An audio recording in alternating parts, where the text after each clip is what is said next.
style. Though your smile is lovely, it's the wrong smile. It's not her smile, but such a lovely smile that it's alright with me. You can't know how happy I am that we've met. I'm strangely attracted to you. There's someone I'm trying so hard to forget.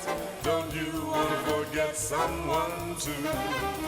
It's the wrong game with the wrong chips. Though your lips are tempting, they're the wrong lips. They're not his lips, but they're such tempting lips. That if some night you're free, well, it's alright. It's alright. It's alright with me.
You can't know how happy I am that we've met.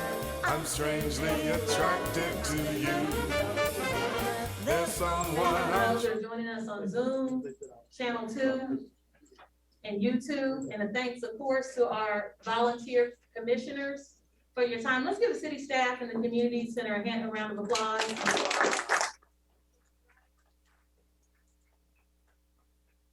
And welcome to, we'll call our redistricting commission meeting in order. It's right at 6 o'clock, y'all. We're gonna be all right tonight. We've got 2 hours allocated as we continue our journey towards decisions that will, what we believe will help continue to set our city on a great track for success. And so with that, I want to introduce myself. My name is Stephanie Smith, and I have the privilege of serving as chair. Hey, y'all. How we doing down there, Commissioner? We good? Yeah. All right.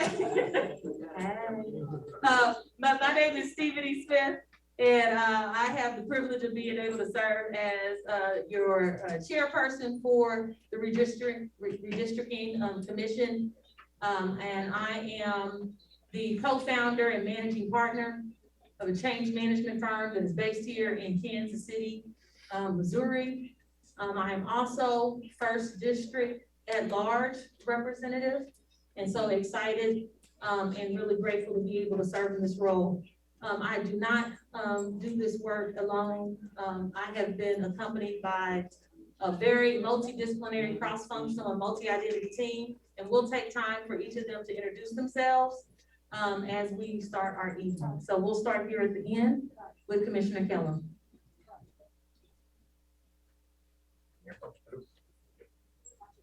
Good evening, Mike Kellum, First District Representative, both the resident I work for a small Midwest-based engineering firm here in Kansas City. I lived in Northland for going on 9 years, and happy to be here tonight. Looking forward to collecting some additional public comment. Thank you all for spending the evening with us. We've had a lot of good discussion up to this point, so I look forward to having some more after this evening. So I'll turn it over to Commissioner Will. Hello, my name is Chris Llewellyn, and I'm representing the 6th District. I'm a lifelong Kansas Cityan. Spent the majority of my life in the 6th District, both north and south portions. Grew up around 120th and Warnell, and now reside in the Brookside area.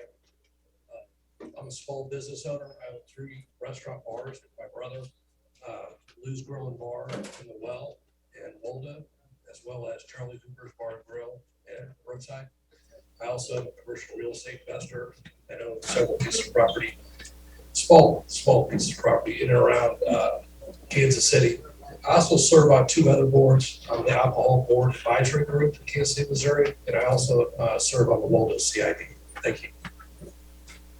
Thank you, Chris. Hello, everyone. My name is Reed Day, 6th District at-large representative on the commission here.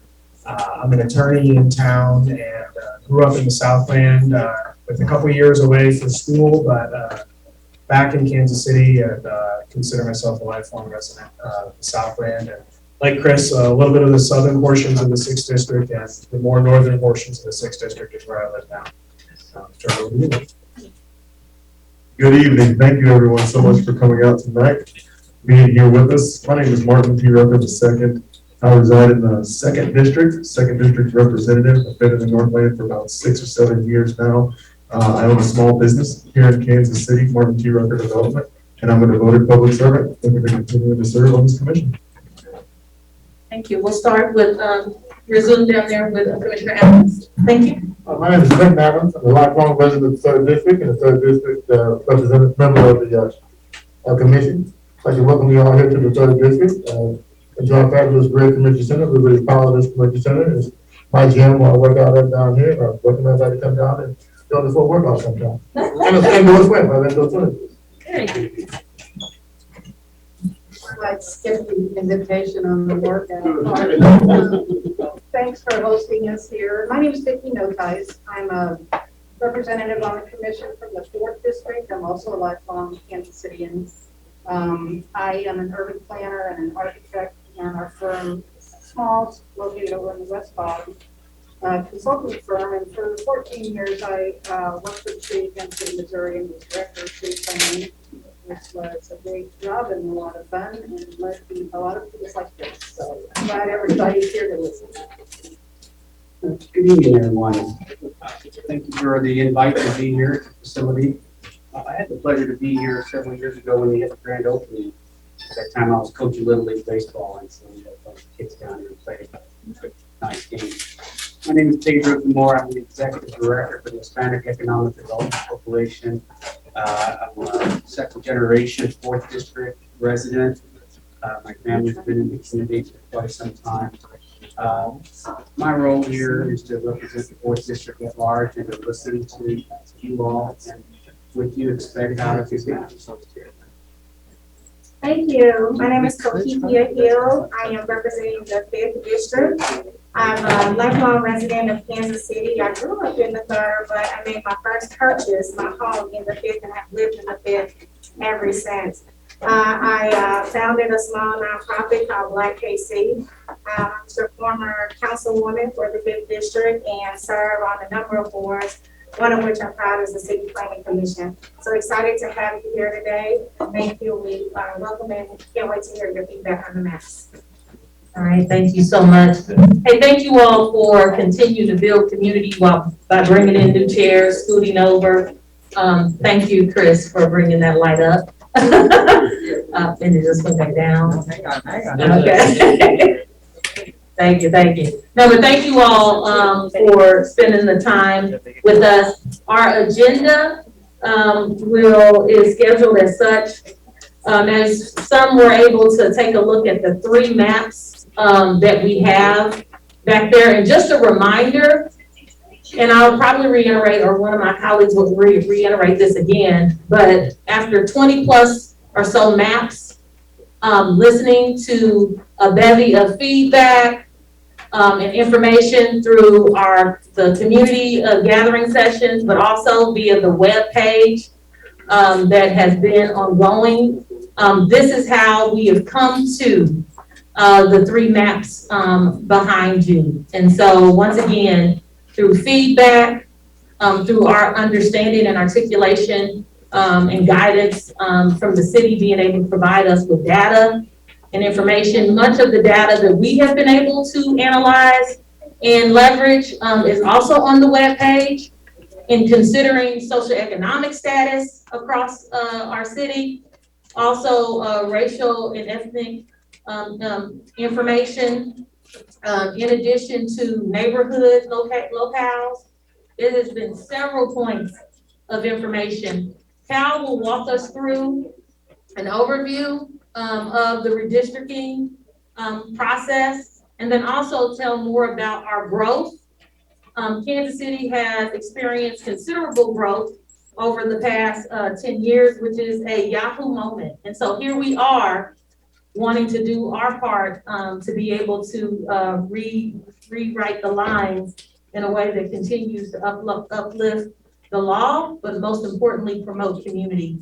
And so with that, I'll invite Commissioner Zamora to go over our grounding rules and our guiding language. If you've been with us anytime before, you know that we like to start every meeting off with this to make sure that we have a common understanding of what the redistricting process entails and what guides us as commissioners. Commissioner Zamora. Thank you, Madam Commissioner. Our group of volunteer commissioners here, at the early beginning of the week, the mission statement that we felt like we had to follow, which was equity, integrity, transparency, respect, compassion, dignity, using data-driven information to help us create solutions-oriented and interdependence of non-political influence. We adhere to the city and state federal laws governing redistricting to the extent feasible, keeping neighborhoods and communities intact, utilizing natural boundaries, street lines, and geographical making them geographically compact. We will be intentional in creating and investing in opportunities to strengthen capacity and provide access for historically underrepresented communities to allow for full participation in their voices. We are striving to ensure the data utilized captures Kansas City's communities of interest. And we will conduct our business with transparency and integrity. Our process will be open to the public, and we will hold true to our purpose, vision, values, and principles. We will center around equity, compassion, respect, and dignity. We will strive to be equitable, understandable, and acknowledge the different challenges and strengths of Kansas City communities of interest. We will value the community's rooted knowledge and the different forms of information. And we will embrace the creative and respectful tension to reach a just decision. We will recognize interdependence in helping to strengthen the city of Kansas City as a whole. Ooh, look at that. Okay, thank you so much, Commissioner Zamora, because I do think that that touches on many of the components that we have been talking about along the way. Hopefully each of you were able to receive a packet. In that packet are the three maps that are behind you, but also the redistricting, the guiding principles from the redistricting process. And this is by law. And so want to be clear that what guides us is not just what we think. It is also what is being driven from our charter. So I want to just point this to you, point you in the direction as you're looking to hold us accountable. We want to continue to encourage this culture of accountability as we move through this process.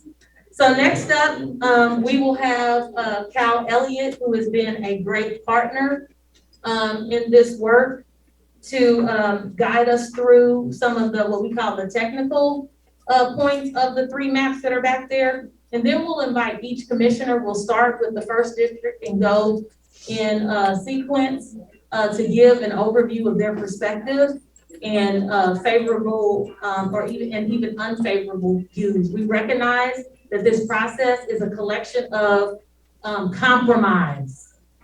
And so it has been a practice to listen, to help set priorities and even build consensus around priorities so that we can be honest about what decisions and the potential impact that it will have on us as neighbors.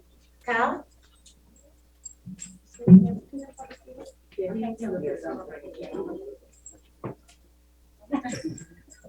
Good evening, everyone. I'm assuming everybody can hear me from this point. Can you pull it up? See if it pulls off here.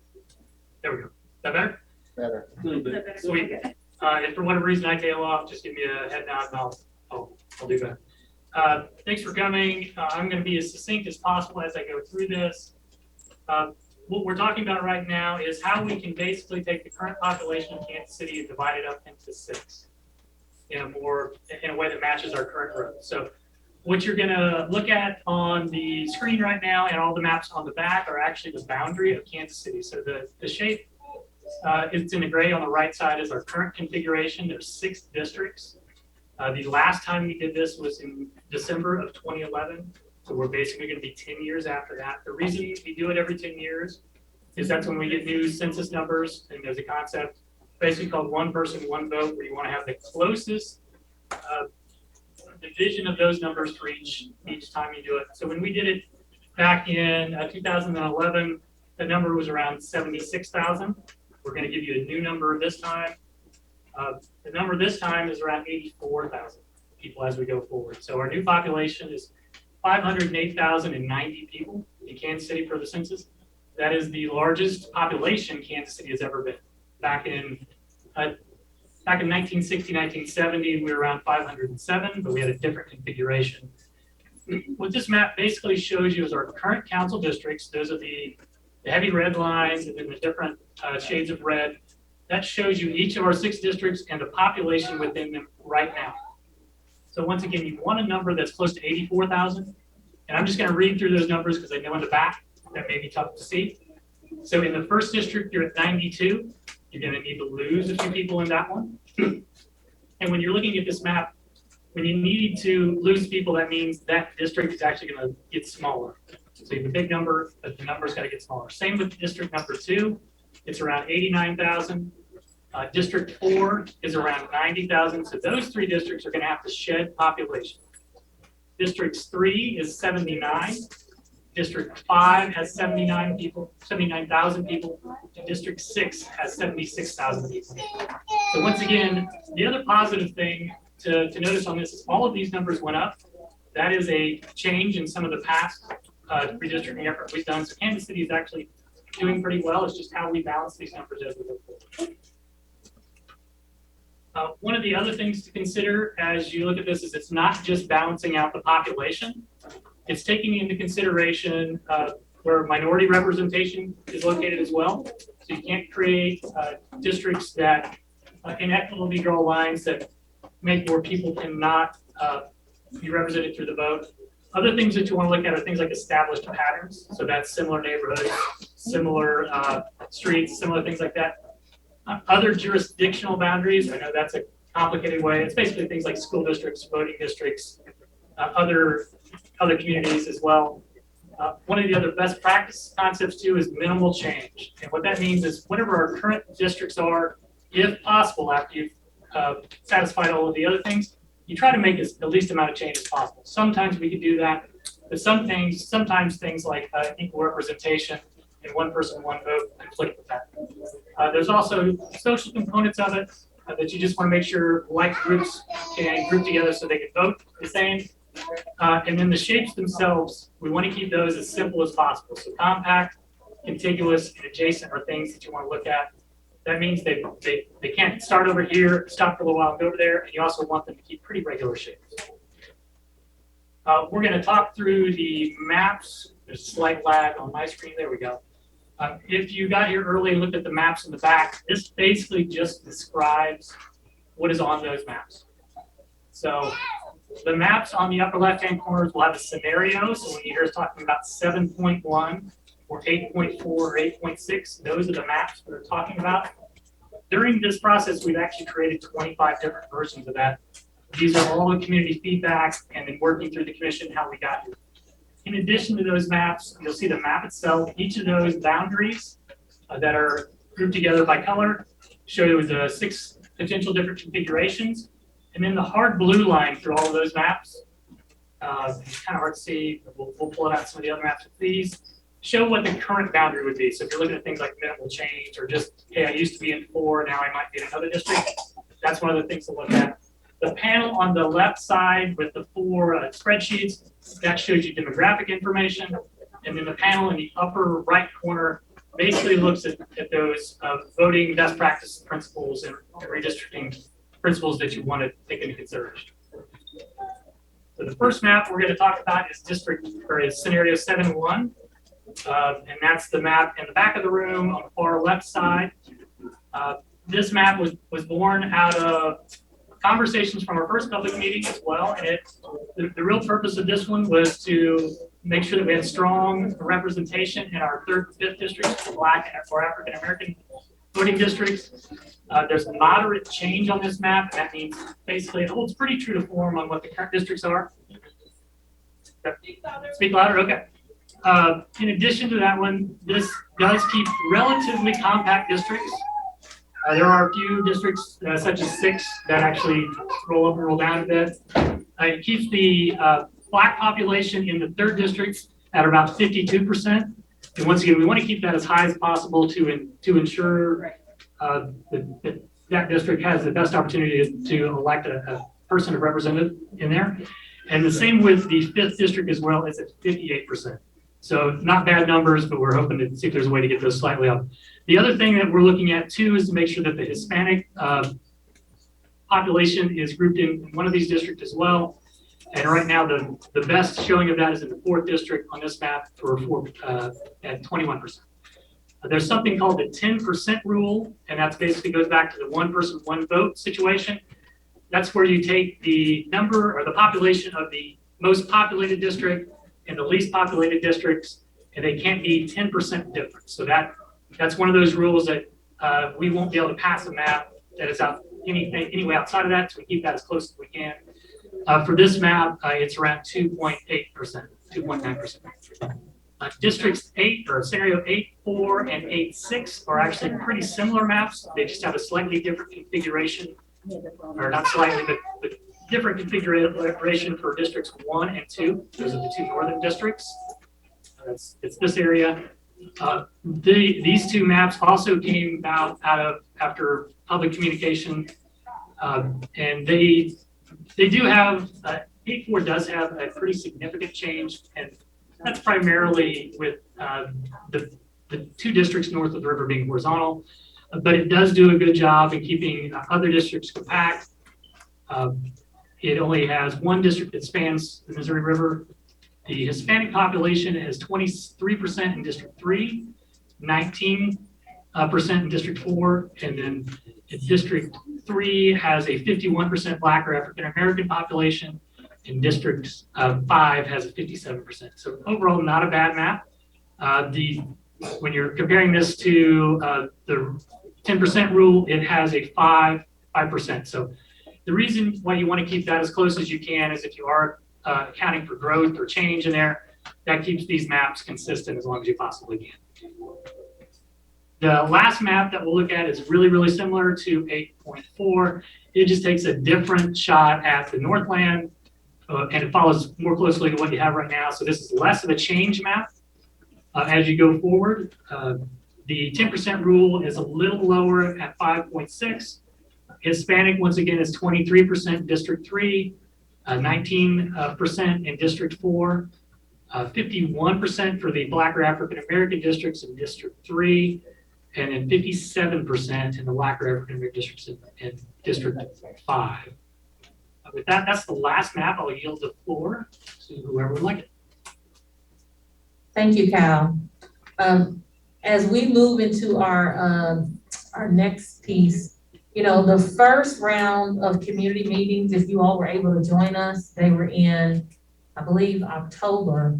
And what our goal was, thank you, Melissa. Melissa has been an amazing partner in this. Let's give Melissa a round of applause. I'm so serious. That's a good point. But so the point or the goal for those first rounds was for us to be able to hear your feedback. For those that were with us, it was less talking from us and more listening. For this round, our goal is still to listen and collect your feedback, but to also provide you with some rationale, some understanding as to why the thinking is this way. This is part of this practice of building a culture of accountability and moving from a culture of perfection. We recognize that this is a community process, and we want to see the fingerprints of our neighbors on this. We also recognize that different people can experience the same thing, Kansas City, and have totally different realities, right? Their everyday lived experiences. And so we want to incorporate that understanding and impact in this process as well. One of the things that I will say that we hadn't said before is that redistricting happens every 10 years based off of the census. This is why it's so important for all of us to complete the census. It's also important for us to acknowledge that not everyone, based upon your identity or experiences, has the type of relationship that can trust a process like taking out the census. So we know that the census doesn't naturally capture all of our citizens that are in here. But that is the data point, one of the key tools that we have to shape this process. I say all that to say that we've been in a pandemic. That is no new news. So the pandemic affected the time that the census deadline originally, and then also when the report came back. So this is normally about a 9-month process. It has not been 9 months for us in this iteration of redistricting. We got the information, and this commission was established September the 8th was our first meeting. We have to give a recommendation, one map to council by December the 1st. So as you can see, our time frame has been extremely condensed. It has not stopped our commitment as commissioners to make sure that community is still part of the process. This team has met and meets every Wednesday on the 10th floor of City Hall from 4 to 6. The November 15th and November 22nd meetings have been moved from Wednesday to that Monday. So it'll be Monday, November the 15th, and Monday, November the 22nd from 4 to 6. We continue to encourage your engagement. I also want to recognize the 28 people or so that are joining us on Zoom at this time, and of course those that are joining YouTube and will watch us on Channel 2. So now we will move to our commissioners. Once again, this time is designated for commissioners to be able to share their thoughts and some insight into their rationale about how they've been moving through this process and what they are lifting up and holding of importance. So with that, we'll start with District 1, Rep. Commissioner Keller. Good evening. See a lot of familiar faces from Saturday's meeting as well, so welcome back. Some of you have heard this before, those that attended on Saturday, but the rationale that I tried to take into this was one of the things that Mr. Elliott alluded to is what can be the most impactful but least disruptive in the districting. And one of the things that he talks about was minimal change as much as possible. And so that's kind of what I've come into this, although understanding fully that there is change that would have to occur because the population has shifted and grown. Given that, at this point, the basis of the scenarios that I think best represents where we can get to where we need to be based on public comment to date would be the 7.1 map. And the reason being is because it does it has, again, that basis of foundation where I think we can work to get the Latinx population representation percentage to a point where there's a good opportunity to have a Latinx representative on the city council, which is one of the things that this commission is determined and dedicated to doing. It also, again, provides that minimal change, which I think is important for folks that have been in the same district for decades. to be able to have still familiarity with the district that they're in and the representatives of it, and also keep the partnerships together. It also provides an opportunity in most cases to try to keep the school districts as intact within the city council districts as much as the school districts, which is a big topic that we've heard from 5th and 6th, and how we work that. It's also a key point to the Northland as well. And lastly, but certainly not least, specific to the Northland, that's different from the south of the river. There are 2 counties north of the river, Clay and Platte. The vertical alignment keeps the county governments, for the most part, not completely, for the most part, keeps those intact, meaning the 2nd district primarily is Platte County and the 1st district is primarily Clay County. And that does create more assimilation and partnerships without additional hurdles in partnering on projects and things of that nature. So that is the basis for my determination and how I've come into this process and understanding. I appreciate everybody's comments because they've been enlightening. I did not grow up on the south side of Kansas City or in the 3rd district or the 4th district. So to understand the needs and issues, we've, I think, taken all those into great consideration and continue to work. We're by no means at a finality in this process. And so I look forward to hearing additional comments tonight. But just want to kind of share with you my thought process and a narrative around how I came into this and where I'm at this point in time. Good evening. So I would echo everything that my 1st district commission person, he's 1st district commissioner has said, and just add that coming into this process, I'm a Northland representative. I know the Northland, I feel pretty well. And so my thought process was to give my suggestions on what the Northland, what I felt the Northland needed from what I was hearing from neighbors and groups, stakeholders of the like, and then listening to my fellow commissioners that represent the respective districts south of the river, because I'm not as familiar with their needs, their uniqueness, and the things like that. And also then knowing that we were going to go out to the public and hear public testimony, taking all those things in and trying to get the best maps that we possibly could. And in doing that, the maps that I selected are my favorite maps are 7.1 and 8.6. They both, again, have the minimum change. So it's not as drastic as 8.4 would be to the Northland. After listening to public comment and taking into account representation and equality, trying to get a Latinx representative, 7.1 has the best percentages right now, but I believe both 7.1 and 8.6 have the ability to be possibly tweaked a little bit. We've done a lot of tweaking on these and we seem to come back to these couple of maps right here. And so I'm not sure how much more we can do, but I am committed to continuing to work around and try to figure out where we can make some tweaks to try and improve some of those percentages. I know that there are a lot of people that were at the South meeting and that Hickman Mills community really wants to stay together. As Commissioner Adams said at that meeting, not quite sure how we're going to do it, but I am committed to, if there is a possible way, to taking a look at it while paying respect to making sure we have strong majorities in the 3rd and the 5th district. And the last thing that I'll say about 8.4 is I feel that dividing the Northland by socioeconomic status creates segregation. And I don't think that we need to do that. I think we spent a long time in this city and everywhere fighting that, and I do not want to go back to that. Thank you, Commissioner Rucker. Commissioner Adams? Well, thank you. My primary interest is making sure that we develop a map or agree upon a map that's in the best interest of the entire city. And I'm not going to be balkanized by just focusing on what's best for the 3rd district or the 5th district because they're primarily well. I'm also concerned about the 4th district, the 1st and 2nd district, and all the districts in the 6th district. In that regard, we have heard consistent testimony from people on the Hickman Mills area to get as much as Hickman Mills into the 5th district if possible. I have always been committed to that with the caveat that I will not support that if it does damage to the Black majorities in the 3rd and the 5th. We have my understanding that we have looked at some numbers over the weekend. We looked at some census tracts.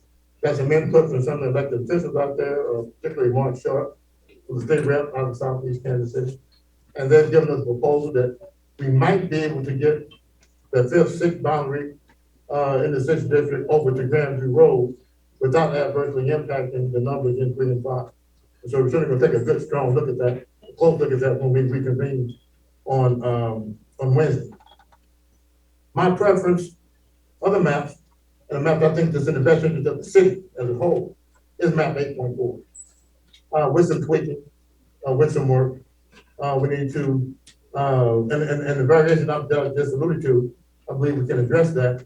But I think we get more Latinos out of the 3rd district and into the 4th district to make that a more cohesive community in the 4th district. It still will not have the ability, won't be a majority in that district, but will be a cohesive voting block and put together communities of interest.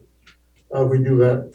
I'm also committed to keeping the 4th district is going no further north than with the hopefully 43rd Street, keeping Westport in the 4th and putting the plaza into the 6th. The numbers on 7.1, 8.4 and 8.6, quite frankly, are not strong enough for the 3rd and 5th districts just yet. So I think my fellow commissioners, and some of us are committed to addressing those numbers and making sure that they are trying to get them to 55. But ideally, and when I was part of this process, and the last time I went to this process, we had them at 60% in the 3rd and 5th. I don't think we're ready to reach that now, but we have to get at least 55. Well, I'd like to get close to 58. So, but we're going to push it for the 55. The map that best suits the map that best position to do that is map 8.4. So I said I look forward to hearing everybody's views on all of the maps. And I'm certainly looking forward to hearing from the Northlanders who are, from my understanding, opposed to that. Some of the Northlanders, because I've also heard from Northlanders who support it, but who are opposed to the configuration of the 1st district and map 8.4.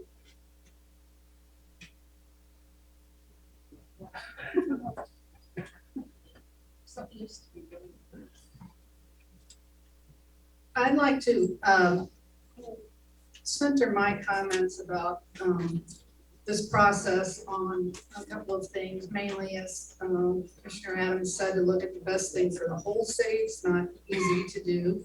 And to put this in context a little bit, the good news is the city grew from 10 years ago. We grew over 10%. A lot of people were really working at that, trying to keep businesses from leaving and residents from leaving, and that's been really good. The downside of that is that makes our 6 council districts that are outlined in the charter pretty big. They were 79,000 last time. They're going up to almost 85,000 this time. And that's a lot of territory to cover if you want to run for office or if you want to stay politically active in your neighborhood. So we're already sort of past the point where we could do minimal change. Everybody wanted started there, but some of this is just not possible. In fact, and I think Commissioner Adams and Hill are very articulate about how we've all approached the 3rd and 5th district, and we all agree on those issues. But the districts that have the maximum change out of all of this is District 4 and District 6. And many of you are here from the central part of the city who are going to see why this constant movement when we grow kind of does this clockwise movement where the south of the river things push down and they go back up on the west side, and until now the Northland's been relatively unaffected by that problem. The last time that we redistricted, about half of Brookside ended up in the 6th district, which was a surprise to a lot of people, and a whole lot of people were not happy about that in either 4 or 6. This time, all of Brookside goes into 6.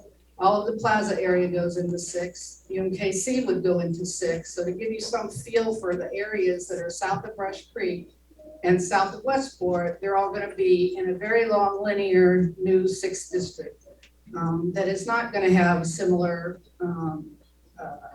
interest. They're going to have to work together to make those things work because they're very different parts of the city. In Kansas City, as you know, you're looking at these maps as this long, linear, crazy 322 square mile city with 4 other cities in the middle of us. And we have to stay contiguous. We have to stay as compact as possible. So everybody is making some pretty big compromises from what used to be. And in my opinion, I'm not sure we can sustain this for the next 10 years. We're gonna have to look at the charter and look at some other ways.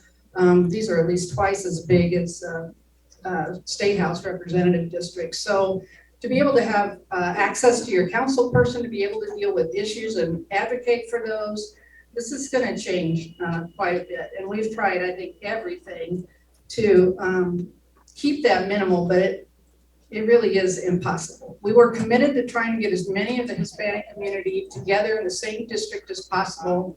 And I think 8.4 does that with a little bit more tweaking.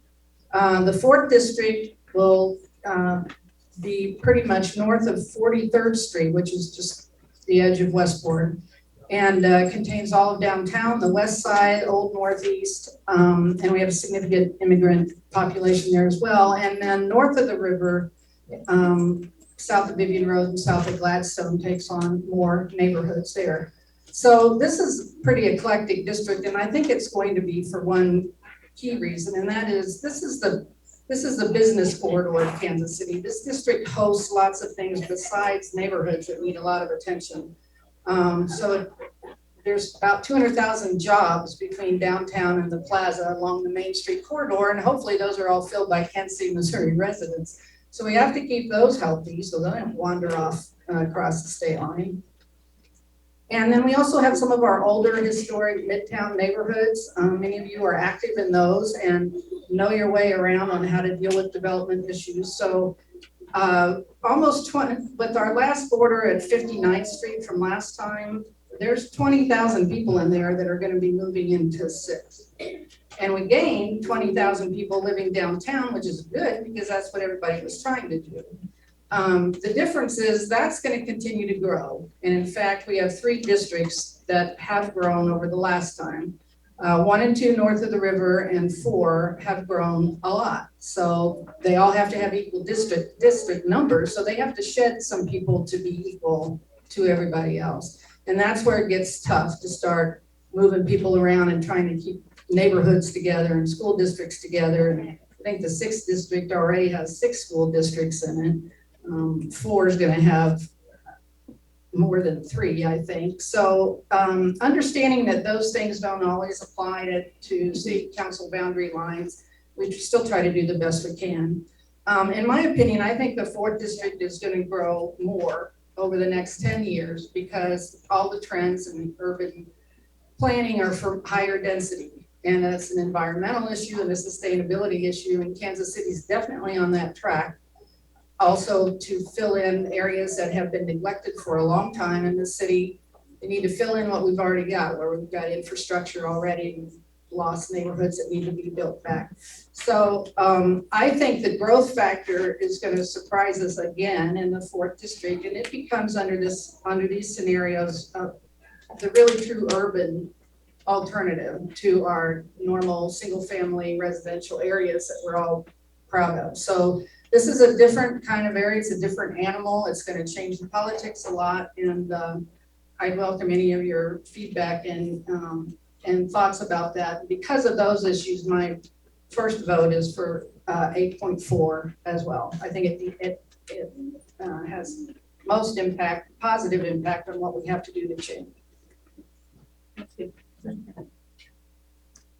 Good evening, everyone. I'll begin by stating one of these 3 maps were my favorite. So but I did join the ranks, and 7.1 and 8.4 were ones that I contributed. My map did not make it, but that's okay because that's sacrifice. Yeah, that's okay. It's sacrifice because we really had to, under a short window, please understand, a very short window that was not fair to anyone. And under the conditions that we started working on, I think I had dark hair when we started.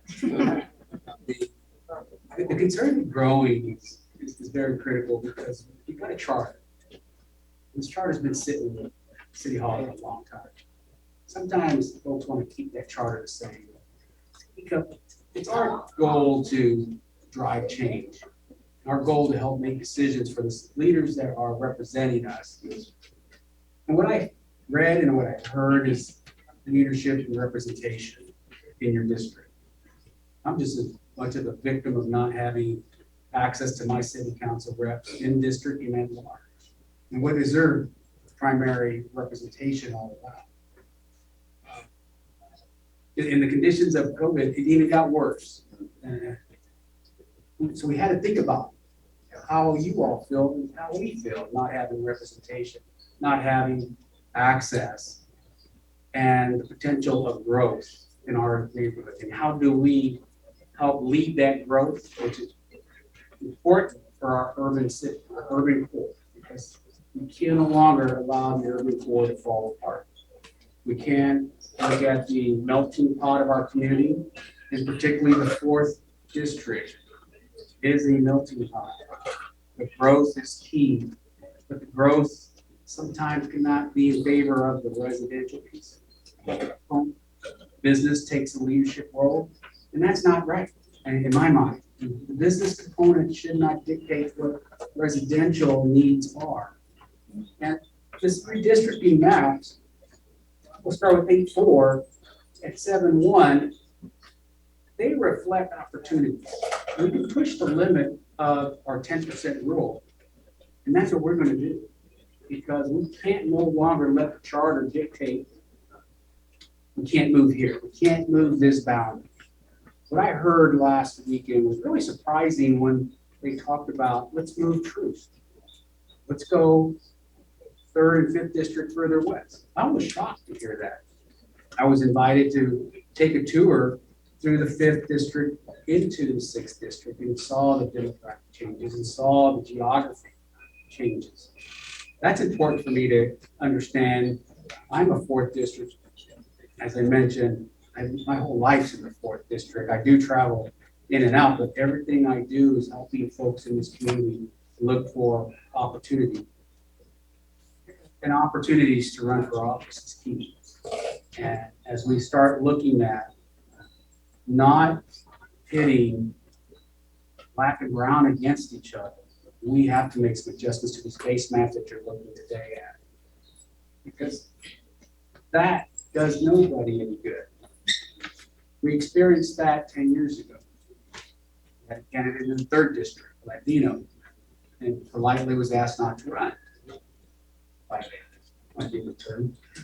But we have come a long way in those 10 years to work together to understand what future maps should look like to empower anybody to run that doesn't have $1 million budget campaign. Representation in all parts, aspects of our city. If you look at the dots on these maps that represent your city council representatives, that's key to understand where they need to be adjusted. 8.4 gives a very compelling view of the Northland. There's got to be change there, the representation. How do we get there? You all help us get there. Connection to city leaders is, at the end of the day, what we're trying to help you all get to. And it may require a charter change. I thank my fellow commissioners that spoke earlier. I'll turn the mic over. Yep. Thank you. Thank you. Thank you, Samara, Commissioner Samara. My name is Kokithi Hill again. I'm representing the 5th district. And I'll be just straight to the point and somewhat blunt. I think yesterday or Saturday, that was Mr. Adams, but I'm gonna steal some of his blunt thunder today. And what it came down for me is that 7.1 and 8.6 are in essence the same map. There are some very small changes, but when I think about the 3rd district, the 5th district, the 6th district, and just slightly the 4th, all of those boundaries are pretty much the same on all 3 maps, right? All 3. And we certainly heard a lot from the 5th district in neighborhoods, and I'll get to that, but I want to just kind of center you and orient you to the way that I approach this, and I think all other commissioners. When you read this document that you guys have, and it says the goal of redistricting, the first goal of redistricting is to provide for equality in the political process. And so when we think about equality from the legal perspective, we're talking about drawing districts that are the same size and population. But what we're trying to do, at least me, I won't speak for everybody else, is infuse some equity in that, because everybody is not positioned the same. So we think about how does income and median household income and median home values. We can look at this map. I think it's on the city's website.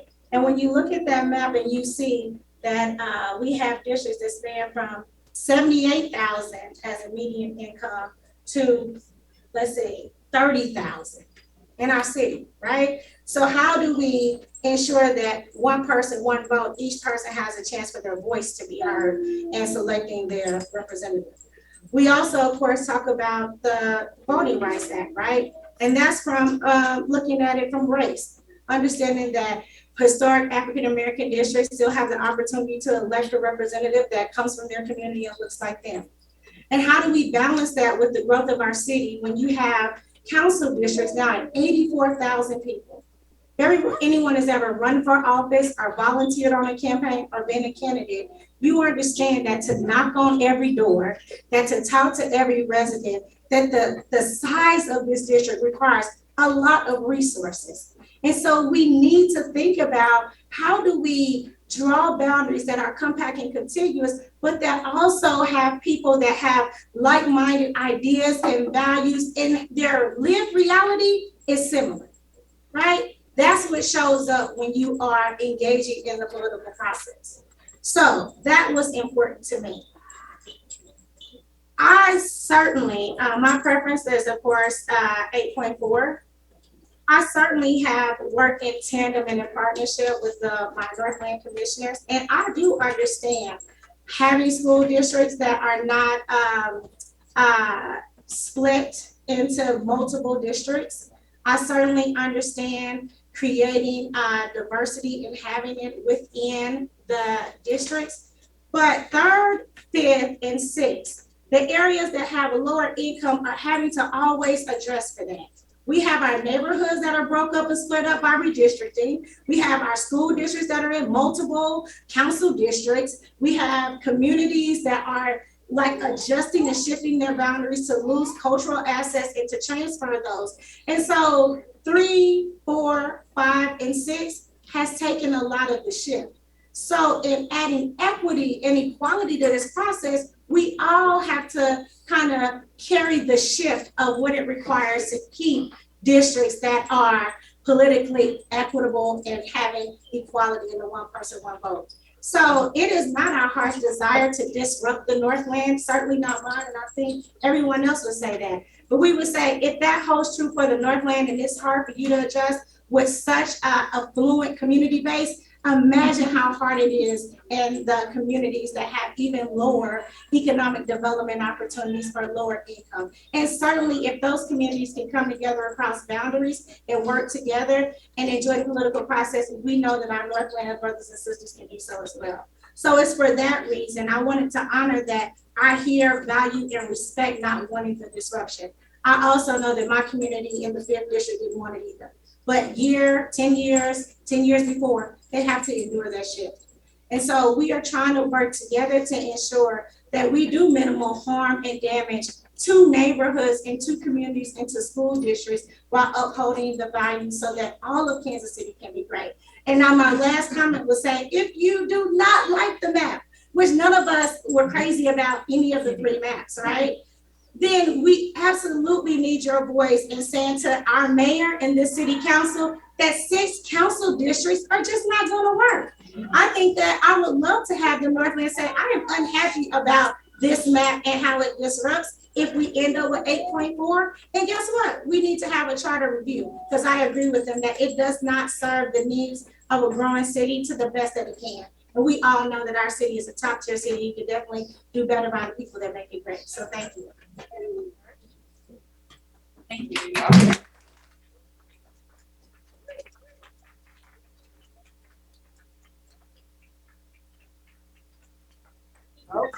Thank you, Dr. Hill. Yeah, sounds on good. On my shoulders. So, Thank you to everybody who spoke. Previously as the 6th district, we kind of come last, so I want to speak kind of quickly because I do want to get as much of your comments. There's the full room here tonight, and I want to hear from everybody that wants to speak. Quickly, from my perspective on the 6th district, it's traditionally been known to me as a kind of a Southland district that that changed in 2011. I recognize that. It became even clearer as we started the process that would shift again. The district you look at now is kind of, it's going to run along Troost, and it's going to be from the southernmost portions of the city directly into one of the kind of central business districts that Vicki was talking about. So my concern is what that district looks like, what that does to the voting blocks, the groups that are in those communities from just south of the plaza down to Martin City, and that's a wide variety of folks. And just honing in on where the boundaries are, I was frustrated heading into this second round of public meetings that we didn't have another map on display in the back that had a little bit more variation on where the 5th district and the 6th district met. I still think that there's some room that we can, we heard a lot of comments on Saturday to that effect, and I think that there's some room that we can see what that looks like. And then kind of the same thing on Plaza Westport divide or boundary, what that looks like, where that would look, split up Hyde Park or South Moreland. We heard some comments on that. So I want to keep looking at those lines and do so with everybody's perspective in the room. And then I'll quickly just touch on the Northland issue that some of my other fellow commissioners spoke about. I want to hear from the folks that this would impact, both the horizontal line and an east-west line. So that's what my thoughts are. Chris, I hope I didn't steal everything you were going to say, but I'll kick it to you. Well, just makes my statement a little more brief, so it'll be great for everybody.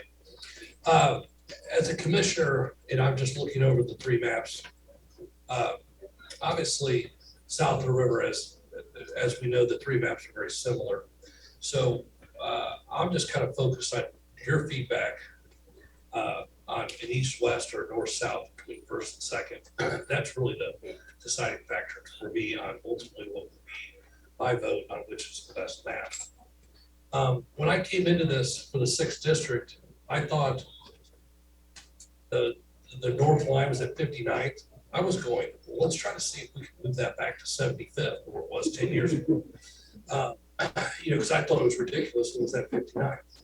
And of course, the Hickman Mills area, we heard from the citizens that they wanted their entire community to be in one district.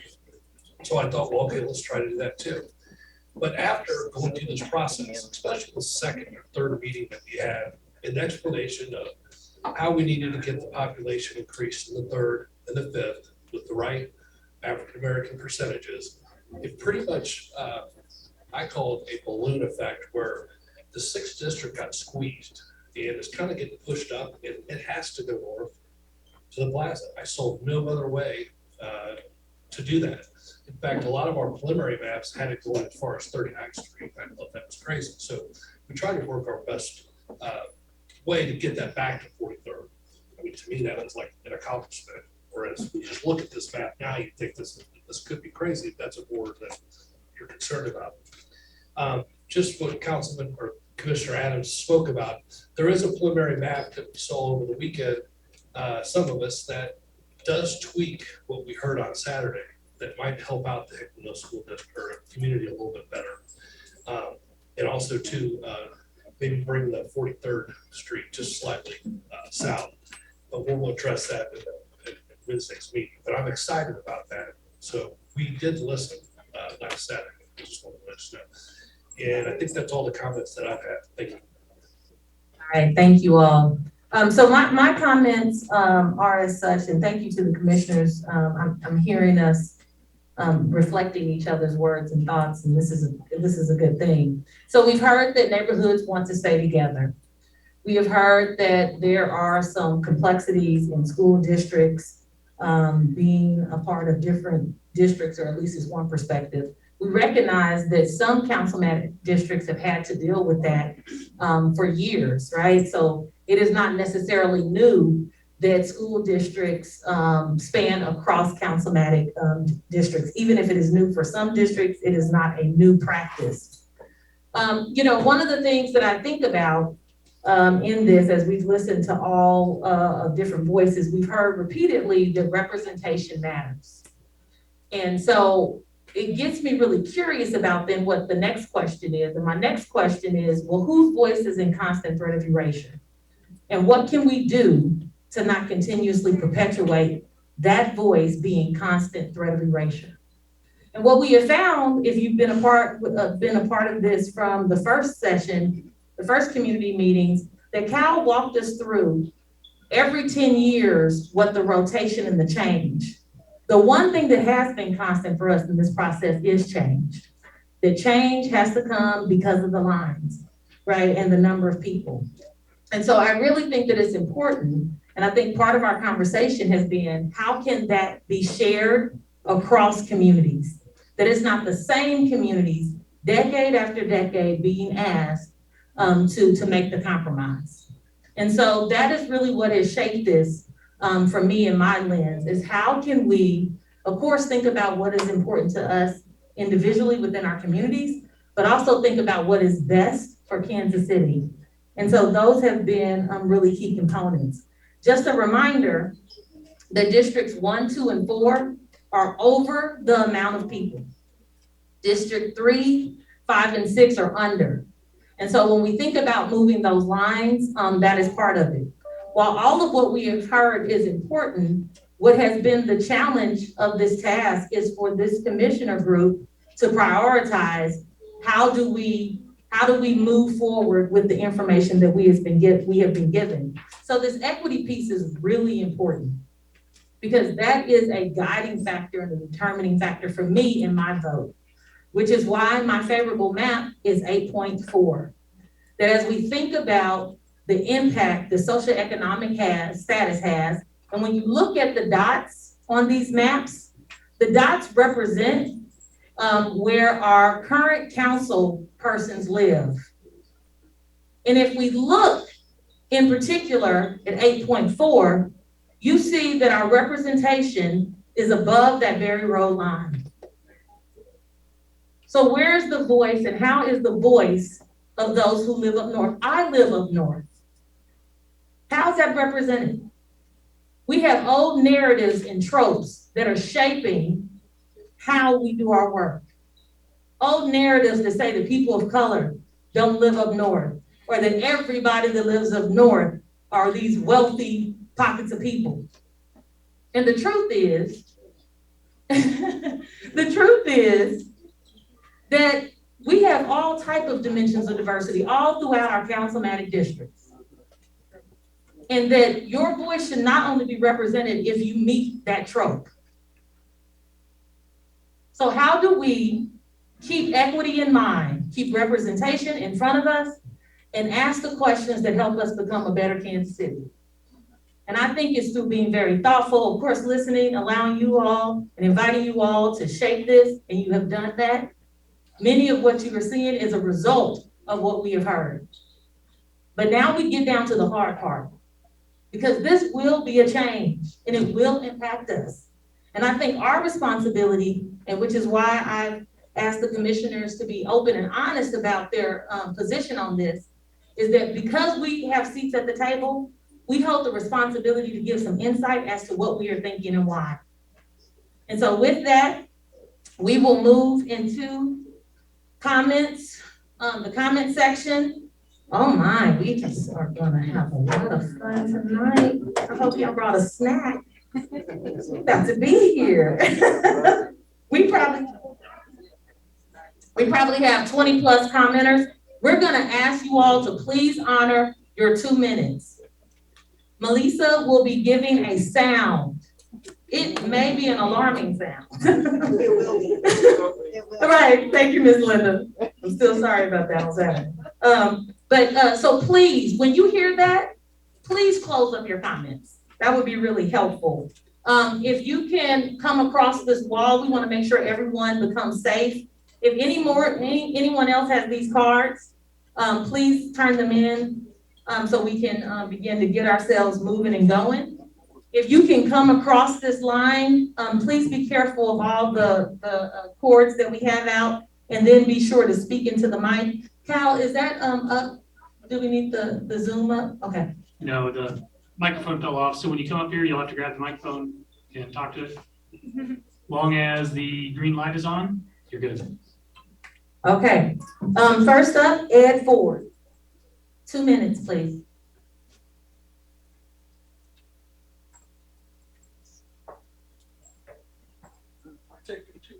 I know. You wanna line them up then? I mean. I hear you. Yes, mother, that is a great idea. This is not my mother, by the way, but she is my mother. Thank you. Line them up, so. That's right. Next up, Michael Sawyer? Chavois, Michael Chavois, and then Lamar Vickers. I'm here, my name is Ed Ford, I'm here wearing 3 hats. 1, I'm currently the chair of the Northland Chamber. 2, I'm a former city councilman, I served for 16 years, 8 years at first district at large, 8 years at second district at large. I've been through redistricting twice as a council member, and 3rd as a resident. You're gonna put me, if you do the horizontal, you're gonna so violate the 1 person, 1 vote, because this is the largest growth area in the city. We've had an increase in 35,000 people. Kansas City is north of the river in the last 10 years. 83% of the construction permits issued in 2020 were north of the river. This is where all the growth is going. This is gonna impact the next 3 elections, 23, 27, and 31. By the time we get to 27 and 31, we're gonna have 35, 40,000 more people in this district than any other district in the city. And so how that doesn't violate 1 person, 1 vote, I can't figure out, other than, and the other thing I would say, since this horizontal line impacts the Northland, doesn't impact anyone else in the city, why are we not having a listening session north of the river where 38% of our population lives? To me, it's just shocking that you would try and pull this radical change that was rejected over the last 30 years without having a listening session up north. Thank you. Thank you. Next up. Yeah, let me say. Yeah, we have a couple of clarifying questions. Just 2 questions. The first one, is as a former councilman, where would your dot be on 8.4, in the green or the purple, based on where you live? If it's Berry Road, that's the division line, I'd be in 1, I'd be in the green. In the green, thank you. My district changed from the 1st to 2nd, I never moved. Okay. And in terms of where council people live, that changes from election to election. That's the most ridiculous thing I've heard said at this listening session today. When I first ran for council, all the council people lived in Gracemore or south of Vivian Road. I was the first person elected north of Berry Road. So, you know, each election's different. We're gonna have probably people from the 4th district represented from downtown this time, maybe from north, who knows? Right, based upon the new line, but your response to the question is, you would be in the green still. I would be in the green, and like I said, I don't care if I'm in 1 or 2, but I want my 1 vote to count as much as anyone else's 1 vote here. And by the time we get to 2031, if I'm still alive and able to vote, I don't want my vote to be disproportionate because 35,000 more people live in the 1st district. Thank you. All right, thank you. Any other questions? No, you're good. Thank you. My purpose tonight was just Can to you use the listen. mic? We have people on Zoom. Thank you. No, my purpose was to listen and learn, so I didn't have any specific comments. In light of the time considerations, why I would waive my comment. Thank you. Mr. Vickers, and then next up, Leslie Vaughn. All right, so I'll take and his. Maya. I'm sorry, excuse me, I'll Mr. take Vickers. his. Can I borrow his? Thank you, hold on. No, just 2 minutes still, Mr. Vickers. Leslie Vaughn and Maya Nagel and Gloria Bone. Bone. Give me right, y'all, on your names. Mr. Vickers? Okay. Last Saturday when we spoke of West, right? Then I've been serving in the community since 1993. When I started in the community, I've served in Blue Hills. You talked about data. I'm gonna give you some data.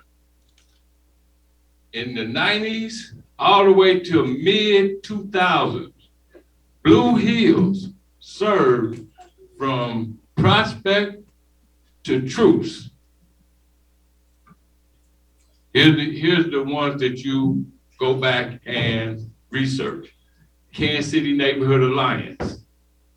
They came through, they did houses. The Can Center, Acorn, Community Change for Youth Development, the Rising Sons and Daughters Mentor Project, the School Suspension Project, Project Alert, the Forest Avenue YMCA that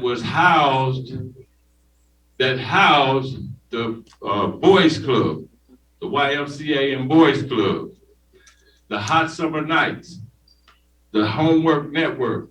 These were all initiatives that was pilot programs and programs that was implemented in Blue Hills that not only served Blue Hills, it served all the way up because we were in the Forest Avenue YMCA. The Forest Avenue YMCA was located at 55th and Forest. Yes, 55th and Forest. And we serviced the Blue Hills area from 55th and Forest for a decade and a half.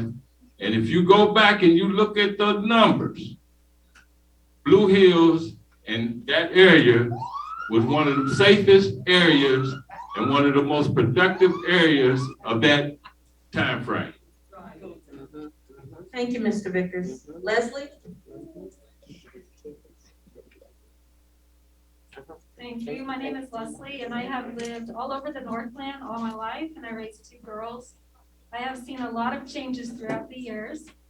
I have seen small businesses south of Gladstone open and then fail, and shopping malls close. But I have seen a lot of growth near the Zona Rosa area. No one is investing in the communities south of Berry Road, and our communities are dying. One thing that has always been a problem, if you are poor or live paycheck to paycheck, is that it's hard to find affordable housing, and it has gotten much worse, especially in the Northland. My girls graduated from Park Hill. Last year, we got evicted from our home because I lost my job due to COVID-19. I've been searching for affordable housing in our community, and it is impossible to find because there is so little. Every place I look at, even the co-ops have a 1 to 2 year wait. There aren't enough options. I stayed in the Northland because of its schools, location, and diversity, but it has been a struggle. There is this idea that everyone in the Northland is wealthy, but that is because that is who has the power in the Northland. Poor people have always lived here, but we have been seen as a problem. And the people with power don't want more affordable housing because they don't see the poor people in their community as a part of their community. But everyone deserves affordable, safe housing and good schools for our children. Instead of providing affordable housing, I have seen homelessness increase. The pandemic, which is not our fault, has only exacerbated the problem. When I look at the Northland Council members, I don't see people that represent me or relate or care about those of us who struggle with the living and raising kids in the Northland. They live so far away from poor and working class people that they don't understand our lives. This shouldn't be possible. Horizontal districts would create a district that will represent poor people in the Northland. So I ask you all to vote for the map that will represent me. Thank you. Thank you. After Maya, then we'll have Miss Gloria Boheen, and then Janae Manley. Get me right with your name. I'll keep this short. My name is Maya, and I've lived in the first district since 2004. And I have watched the community that I live in experiencing disinvestment. To navigate really unsafe bus stops, I have had to personally mow and upkeep them, unfinished sidewalks, and we have closed down shopping centers. There is a division of investment that exists within the Northland. How is it that all Northland council members live above Berry Road, where their average neighborhood household income is $75,000 or more, versus where I live, where the average household income is around $35,000? Where is someone that represents me? Because as it stands, I'm not sure that me and people who look like me are being heard. This is a class issue, and I think that you have a duty to make sure poor and working class voices are heard and represented. I demand Q's to redistrict the Northland horizontally to account for economic status. The way that the maps are drawn now do not serve the poor, multiracial working class. Thank you. Thank you. Janae, then Lucas Rodriguez. Hi, I'm Gloria, and my pronouns are they, she. I was born and raised in the Northland and have since lived in racially and culturally diverse and inclusive cities. I returned here seeking affordable housing that included space to exist as a queer creative. On the lookout for representation of the values I hold dear, I heard my council member at large, Catherine Shields, use embarrassingly outdated terminology before Eric Bunch's Hail Mary pass that formed an independent LGBTQ+ commission last December. This is badly needed because just last week, I heard outdated homophobic jokes in paid advertising on KCMO radio. We're still is learning how this city really treats Black, Indigenous, people of color, which is less than human. I am sickened by the persistently racist government-sanctioned treatment of Black and Brown people by the KCPD and courts, as well as District 1 and 2 council members creating white supremacist events like the very non-inclusive town hall in the Northland, where even white speakers with non-dominant views were bullied and threatened. I'm just not seeing Black and Brown, nor poor and working class community members in my horizontal band north of the river represented in the current configuration of Districts 1 and 2. That included attending or participating with my community, my local community members in the Black Lives Matter mural, the beautiful one by Harold Smith up in Briarcliff. And I saw the fresh black tire marks where racists drove over the artwork. And I could have missed it, but I don't recall any response from the District 1 and 2 council members decrying this racist event, nor coming out in support of this celebration of Black joy in the first place. So around that time, I was meeting a new tribe of folks. They are living their values of humanity on the daily, often out of survival. They are actively anti-racist and kind. They are fighting. Is that the alarm? That's okay. There was a little bit more in there about the community that I want to be a part of, but I would just like to close by saying redistricting into a horizontal swath from the river to Berry Road allows for the sincere recreation of Midwest nice that eliminates xenophobia, racism, and homophobia. For the first time, we will be able to elect a working class champion from the Northland whose lived experience authentically represents the people they will serve. Thank you, Gloria. Lucas Rodriguez and Kayla Edwards, please. My name is Janae Manley, and I was born and raised by a poor single white mom in the Northland. When I say I'm a Northlander, I mean for the last 30 years, this has been my community and where I have been unseen. I mean that 20 years ago, I was the only one of 3 Black girls at Renner Elementary in Park Hill School District. I spent the first half of my life in the 2nd District, jumping from home to home, living in a 1-bedroom cabin with 4 people, and stayed with my grandma when we were homeless. In 7th grade, my mom was finally able to buy us a house in the 1st district right behind Jumping Catfish. It was the only area we could afford. Moving to the southern part of Clay County changed the game for me. We were still poor, but our community was poor too. I didn't get called an Inglewood kid anymore, and people didn't care that my mom drove a bucket of a car. But the even bigger thing for me was when I moved to North Kansas City School District for the first time, I didn't feel like the only Black person in the room. I started to see myself around with the people around me. My senior year at Northtown, I started working at 2 part-time jobs and went to school part-time. I worked at Hereford House in Santa Rosa and Applebee's in Gladstone to cover my own expenses and to save up money to help my mom during the months that she was laid off. My entire childhood, I learned how to survive being poor in the Northland. I gave birth to my twins, Lily and Avery, at Liberty Hospital 8 years ago and found myself reliving my mom's story. I was a poor single mom in the Northland. I worked at Bank Liberty in Tiffany Springs. I worked at Fox Hill Elementary. I worked at 3 Quick Trips in Smithville, Gladstone, and in Claycomo. I donated plasma at BioLife in Tiffany Springs. I have watched neighbors' kids because the only school in the Northland that has free before and after school care is Topping. I know the Northland. I know poverty in the Northland, and I have listened to 2 Northland commissioners, Rucker and Kellum, ignore and dismiss people like me, instead raising concerns about development in the Northland being put all in one district. They are fighting for developers and wealth, which mirrors the issues that I have had with my city council members. To those commissioners, I want to say, how is it okay that development and investment in the Northland is only concentrated to these areas? It is possible because all the power and wealth is concentrated in those areas. Those are the communities that council members live in and represent, and poor and working class neighbors of mine need representation in the Northland. Please give us a horizontal map.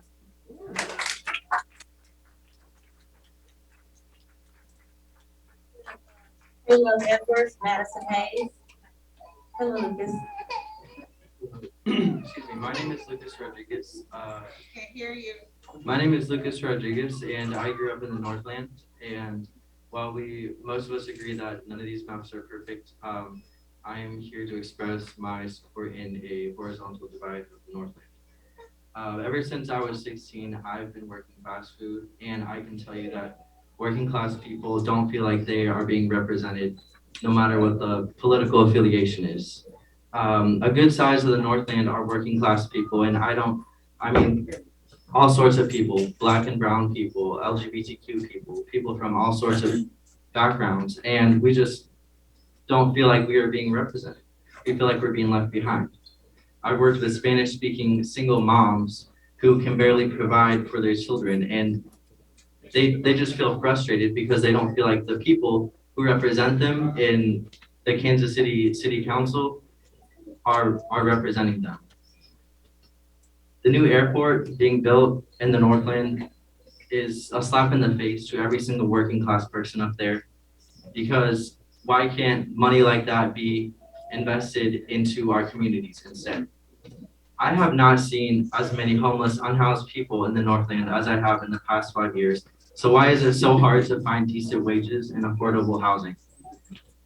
Northlanders want to be able to live in the area they grew up in without fear of being priced out because of a lack of decent wages or affordable housing. So I am in favor of the horizontal map because it is the best choice for a safe district of poor and working class people who have been waiting for an opportunity like this. Thank you. Thank you. Thank you. Hello, Edwards, Madison Hayes, and Jazz Hayes, please. Hi, I'm Caleb, and I grew up bouncing around the North.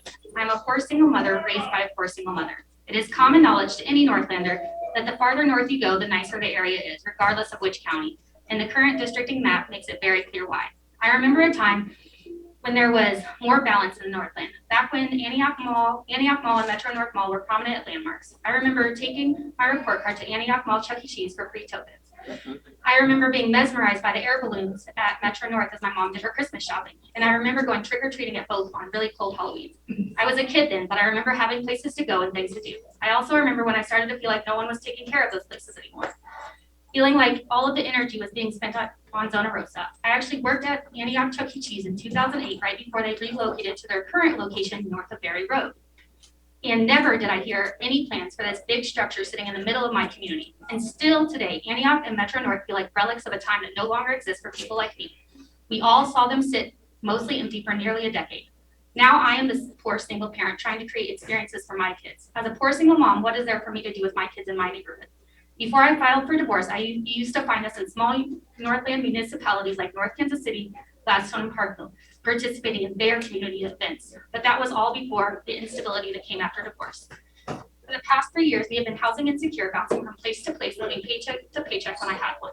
Knowing that my car was on its last leg and not having the means to fix it meant we had to do less because we had access to less. I keep hearing about minimal change from the Northland commissioners, and I know all too well about minimal constructive change. South Clay County has seen minimal change while we see the northern neighborhoods change and grow. My community has been divested from and has been left with no support for people like me. Poor people living paycheck to paycheck, people without dependable cars, people who are just trying to get by. If my kids want to play soccer on a public team, I have to go to North Kansas City or Gladstone to enroll them in public leagues. Meanwhile, Northland City Council members fight for a $36 million soccer field that will never serve my kids or my community or any poor and working class person in Kansas City. When I look at where my city council members live in the Northland, it becomes very clear to me why my community is being ignored. It is because they do not serve me. They do not see me or my kids. They are not my community. Changing the district map to horizontal gives people like me a chance to elect officials who represent us. It is not segregation, but accurate representation. Give us the chance to be heard, represented, and start rebuilding our community. Jazz Hayes and John James. Hello. Hi, my name is Madison, and I was born and raised in the Northland. I currently live in the 1st District. When I look around my neighborhood, I see a lot of poor and working class people. People who, like me, may have had their cars break down and now can't make it to the grocery store because there are no sidewalks in my very hilly neighborhood, and the nearest bus stop is half a mile away and only runs once an hour. I see unhoused people camping in the green spaces near my home because they don't have access to any affordable housing in the Northland. And what little affordable housing exists has waiting lists of 1 to 2 years. Poor and working class people in the Northland have been struggling for years. This isn't new, yet our council people would prefer to pretend we don't exist. Frankly, this shouldn't be possible. We are tired. It's difficult to organize poor and working class and Black and brown people in the Northland because we're told that the Northland is all white and wealthy. But that's not true. We exist. And anyone trying to silence our voices should be ashamed of themselves. Any map that divides the Northland vertically is not a map that will ever represent me. The only way for my voice to be heard is to use a map that divides the Northland horizontally. Y'all talk about minimal change. We want change. It has always been a vertical split in the Northland, and poor and working class voices have always been silenced. Why not try something new? The only reason I can see is a fear of upsetting the powers that be. Maintaining the status quo will always hurt those without the power to fight back. Please listen to those of us who haven't been given a voice and choose map 8.4. A win for marginalized people in the Northland is a win for marginalized people in our city as a whole. Yeah. Thank you. Okay, John James and William Woodruff. Thank you. Hi, my name is Jazz. I'm a low-income person who was born and raised in the Northland. Growing up in the Northland, I experienced the effects of poverty, including lack of reliable transportation, hunger, housing insecurity, and squalor housing. I experienced these conditions on both sides of the county line, while my single mom struggled to provide for my 4 siblings and me. When my mother died when I was 14, I moved in with my wealthier grandmother, who happened to live north of Berry Road near Zona Rosa. When I would tell my friends where I moved to, there was an understanding that I lived in a much wealthier neighborhood than anything like where I grew up. I understood that my new neighbors had concerns vastly different from my old neighbors.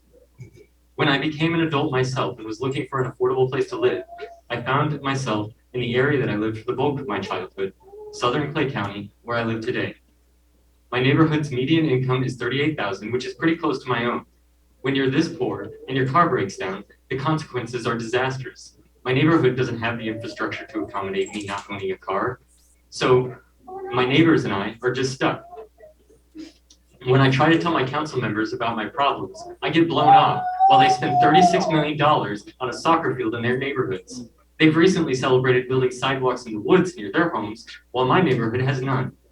This lack of representation of the working poor in the Northland shows the need for horizontal districts. When this commission based a map off of economic data, they drew all of the Northland council members into a single district. I think that shows exactly why such a map, one with horizontal districts, is necessary. Us poor people need to be heard. I ask the commission to finally give a voice to those of us who have been voiceless for too long. Thank you. James William Woodruff and Basil Obasi.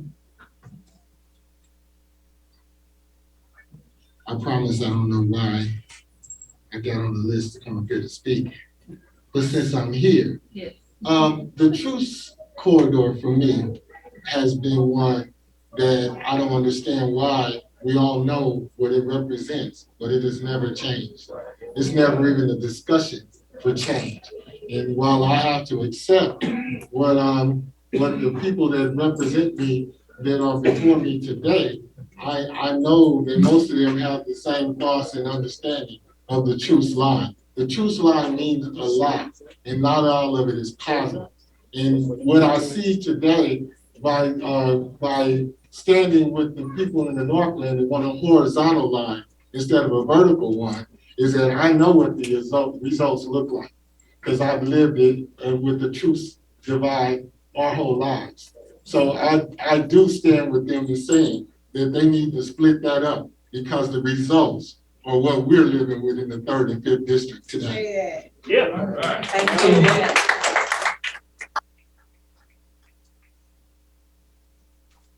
William Woodruff and then Basil Obasi and Parker Mullins. Hello, everyone. Hello. Hello. Well, yes, as the president of the KCOGs, I actually live in the 3rd district, but I help out in the 3rd and the 5th district. So it's just that, we understand that the process is based on the census of the count of the voters. But please consider the unregistered voters, the people who didn't do the census, and the immigrant population. So we understand that you can make the decision of the total population of the 3rd and the 5th district. So, thank you. Thank you so much. Basil Obasi, Parker Mullins, Rodney Bland, and Ryan Smith. Good evening, everyone. Good evening.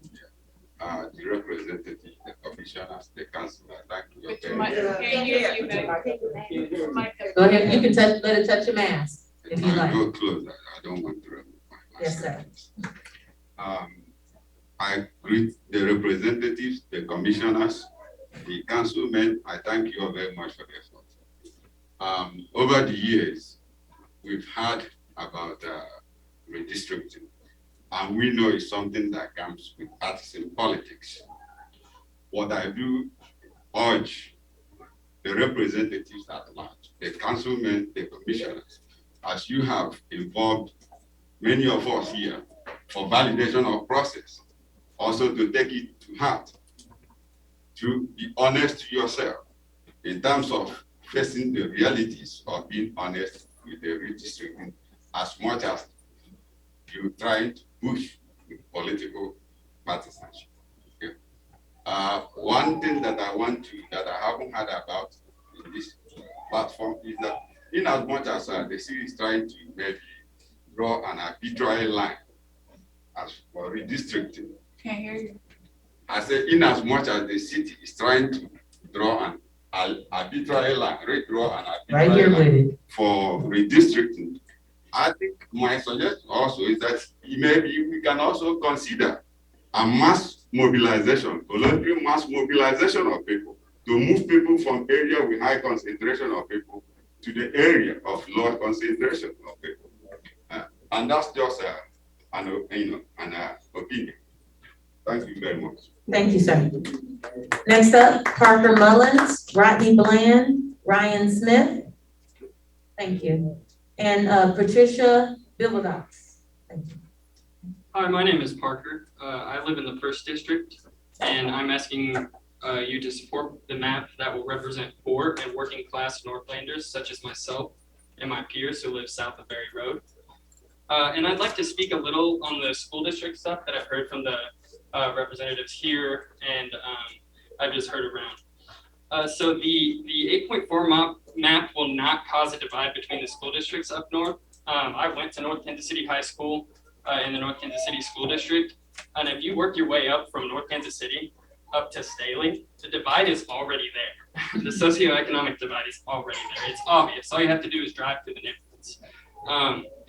And so it will not segregate the Northland further by enacting horizontal district boundaries up north. It will allow for us south of Berry Road to gain a voice instead of being misrepresented by officials who live in a completely different community than us. For these major reasons, the best map for equal representation is map 8.4. Thank you, Parker. Rodney, Ryan, Miss Patricia Bilbadox, and Robert Williams. Next up, Rodney Bland. Rodney. All right. Is this you, Mr. Bland? Are you Rodney Bland? No? Okay. Ryan, welcome. Hello. Yeah, my name is Ryan. I'm a lifelong Northlander and current resident of District 1. I'm here to discuss the redistricting of Kansas City because by the time I was 18, I had moved over a dozen times, all within the Northland, but always south of Berry and always in the cheapest places possible. Many times I was even technically homeless. Luckily enough for me, I had loved ones that let me stay with them. All of this to say, I've never felt represented. The economic and cultural divide between those living north of Berry Road and south of Berry Road is as apparent as it ever was and getting worse. Yet somehow, all the council members responsible for being even remotely representative of me live north of Berry. Map 8.4 is a small start to fixing a much bigger problem. The Northland as I, and thousands of others know it, is being abandoned. Any new development has been moving more and more north over time, and the infrastructure of the Northland is now crumbling. Most bus stops south of Berry Road are more often than not blue metro signs on the side of a road with no sidewalk or real protection from traffic. Most neighborhoods don't have a sidewalk at all. And when I think of thriving small business communities, quality parks, and other things in the Northland, my mind automatically jumps to North Kansas City, Gladstone, and Parkville, places where people have an easier time getting around, and there are often community events that gather people to support each other. Any event organized in Kansas City, any market, any fair, any art show happens south of the river or north of Berry Road. This is, in my mind, a failure of my municipality. We've been cast aside, forced to go to other places to enjoy our city, other places many of us have no access to. People's unwillingness to recognize the Northland, the real Northland, as a viable part of Kansas City is the main driving factor behind this. We're a poor and working class community that represents all colors and backgrounds, a true backbone to the city. Some of the best parts of Kansas City are just north of the river, and building a stronger relationship between South and North Kansas Cityans is going to happen there. I'm here to ask the commission to ask yourselves why you're in the position you are. And the only answer I can hope for is that you're here to enact change for the city for years to come, positive change. 8.4 is the correct map to choose, regardless of the disruption it might have on wealthy Northlanders. Thank you. Thank you. Robert Williams, Karen Williams, and then Ron Hunt. Thank you, Patricia. Good evening. My name is Patricia Bordallo de Vildox. Thank you. My family and I have resided in the Northland since we immigrated to this country 20 years ago. I currently live in southern Clay County. We were a single income household for my entire upbringing, and both of my parents worked as hard as possible to allow my siblings and I to stay within our school district. Growing up as a brown person in the Northland was not easy, and it was not always obvious as to why. It wasn't until my adulthood that I learned that for people like me, living in a place like the Northland is existing in a place that does not fully consider your existence, if at all. Our elected officials are white, wealthy, and comfortable, and therefore they have no reason to think about poor and working class people and our needs. It is easy to see if you look at the development that has happened in the Northland over the last decades that wealthy white communities are getting prioritized and poor communities continue to suffer from disinvestment. Our elected officials are putting profit over people by fighting for commodities like soccer stadiums and endless roundabouts. Heather Hall specifically seems highly keen on championing wealthy communities having paved trails in the woods instead of focusing on the fact that people in southern Clay County do not have sidewalks at all in their communities that allow them to access public transportation and grocery stores. People who are struggling to get public transportation in order to pay their rent and feed their families will never be the same people who have the ability to enjoy a soccer stadium or a paved trail in the woods. Due to this, I'm here to vote for map 8.4, the only horizontal option presented, and ask that the commissioners acknowledge that this is the only redistricting option that allows people in Southern Clay County proper representation. Thank you. Thank you. Robert Williams, excuse me, Mr. Williams. Karen Williams, Ron Hunt, and Olivia Hill. Hello, Commission. Hello. Thank you guys for having us. My name is Robert Williams, KCOG Vice President. Mr. Vickers spoke. We do a lot of work in the 3rd and 5th district, a lot of cleanups. We try to do as much as we can for the community. And I just have a couple of comments about the balance of voting.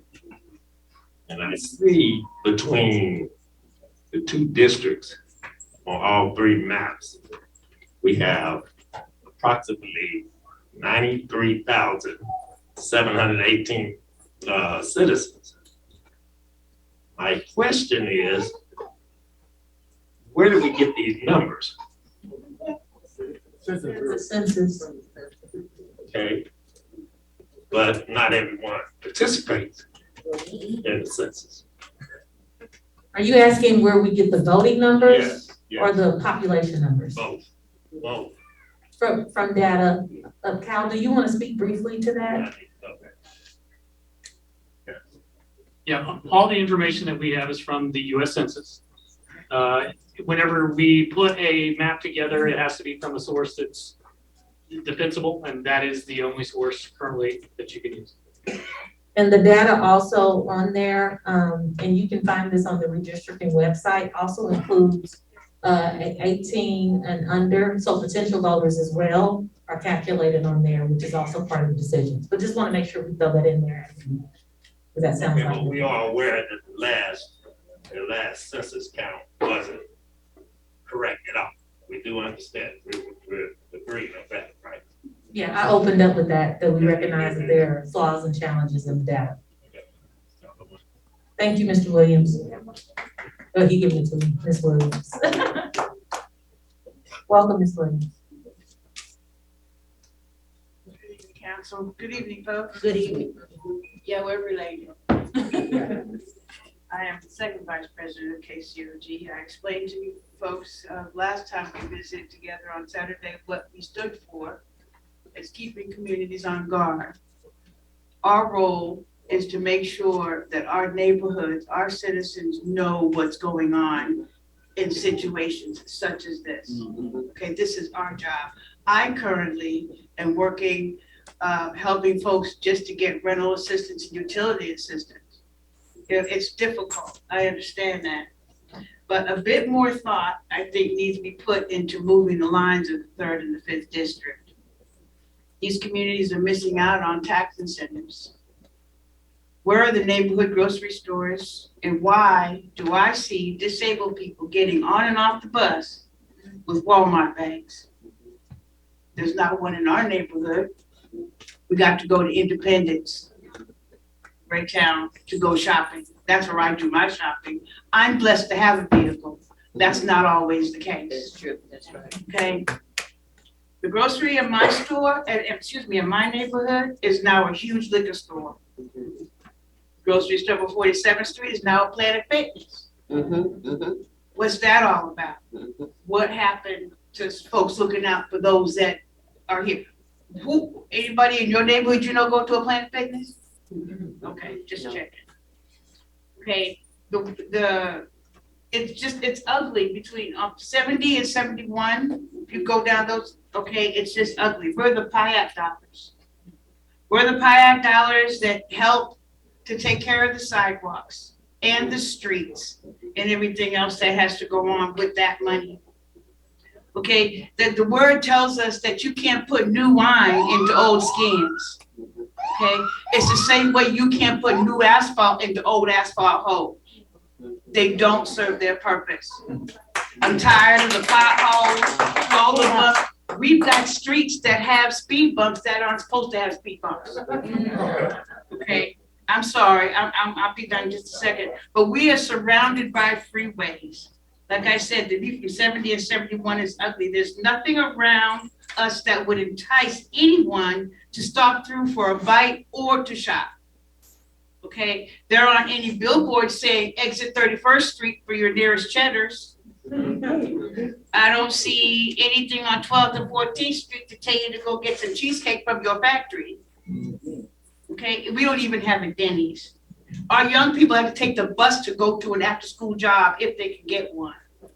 Okay, that's not right unless a parent or somebody has a car to go pick them up. And I ask you from the deepest part of my heart to consider the old neighborhoods and the history that's found up and down these streets in our district. We're losing our legacy right before our eyes. And there are so many that are struggling. And I told you, again, I have firsthand knowledge of this. Help us build our community and give us what we need. Thank you.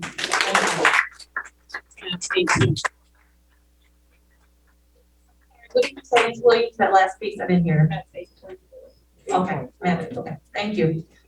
All right, this is Rodney Bland. Thank you. Good evening. Good evening. How are you, Sue? I'm Rodney Bland. I'm Rodney Bland, and I'm here to speak as Freedom Inc. President of Freedom Inc. I want to say to you that I'm encouraged by what I see in the 8.4 map. However, though, I have some concerns about the urban core of the 3rd district, that the numbers should go higher than 51%. It should get up, I'd like to see it at 56, but I'm not sure we get there. But 53 would be good for me. But the urban core of the 3rd and 5th district are vitally important to the African American community, and the core of keeping it continuous and aligned is very important, and important on a number of levels, including the impact of voting strength of districts, because that gives us the opportunity to have representation in our. Louder, please. That gives us opportunity to have representation for our African American Black folk. And the core is the 3rd and 5th are very important. So 52% or greater in the 3rd, 54, 6% in the 5th would be great. I see the lines now. Right now, the current lines for the 3rd district and the 5th district at 51st Street, and I know you got to go further south for the 3rd, 55th, maybe 9th.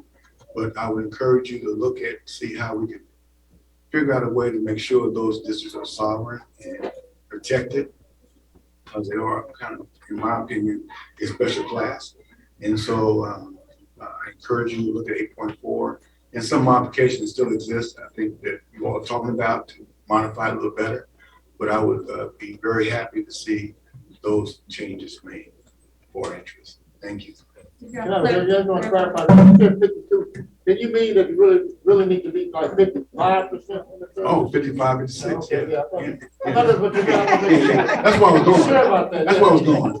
I was going there. Okay, all right. Yeah, I stumbled through that, so it's like 55, yeah. 56, yeah. Core. Yeah, right. Thank you. Thank you, sir. All right, Ron Hunt, Olivia Hill, Mal Sandler, and Beth Vogler, or Berger. I learned this on Saturday. Hey, Beth. All right, is Ron still here? No, he made Okay. sharp. Olivia Hill, Ms. Hill? Of course, my name is Olivia Hill. I want to just start by being very, very briefly that I grew up in the Truth Corridor. 7 generations of my family is here in Kansas City. And all of them live somewhere within that area, except for me. When I left Kansas City, so I want to first say that, my hope is always that equity is given to those people that need it the most. The poor, disenfranchised, that has long since have had a voice in this community, as well as many communities throughout our country. But leaving Kansas City and now coming back to Kansas City and living here again, I live in the Northland.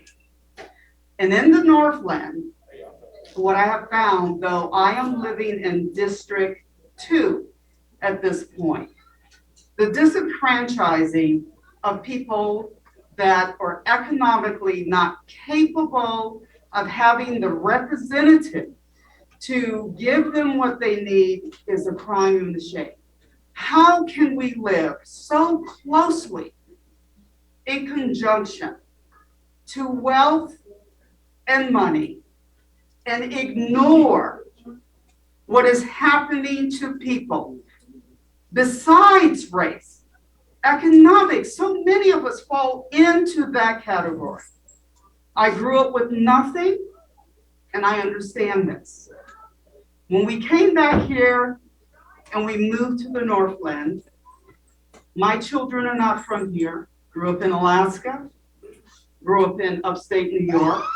And when I brought them back to my home, and we chose this area for the sake of my grandson, that does not mean that I don't care. So I support, to the best of what we have right now, 8.4. We need to do this because if you have a relationship with anyone that has struggled, how can you ignore poverty, sickness? As old as I am now, we live in a generational home. If I did not live in a generational home, there would be no way I could afford to live in the Northland.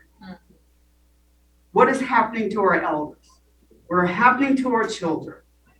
What is happening to the infirm, the mentally ill, the poor?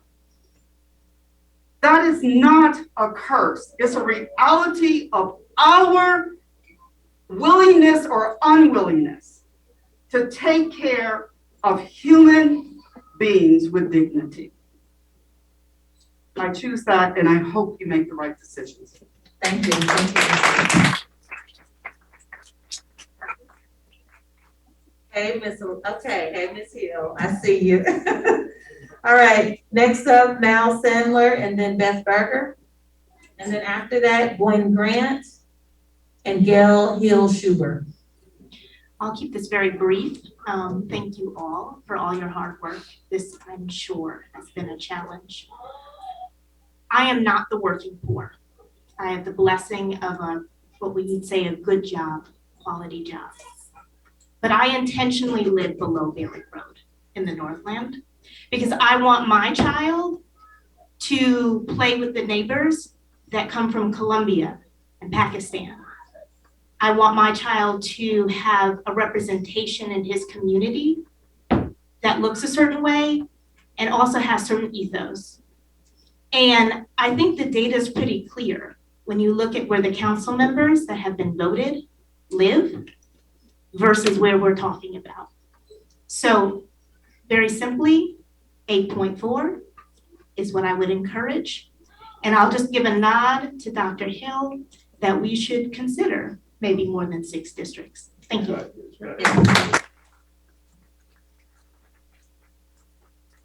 Beth Berger, Gwen Grant, Gail Hill-Schuber, and Teresa Edens. I'll try not to be so passionate tonight. Do what you do. But I do have a lot of passion. Yes. Hickman Mills was annexed by the city in the 60s. I didn't move there until 1973. But I can tell you, since 1973, Hickman Mills has been ignored. I love some of the comments, how we have speed bumps where there isn't supposed to be one, and our potholes have been filled so many times, but it doesn't really matter, it just pops back out. But we get no attention from 71 East. And when I look at that map, and again, where our representatives live now, when we're in the 6th district, and where they live if we get put in the 5th district, we're not really any better off.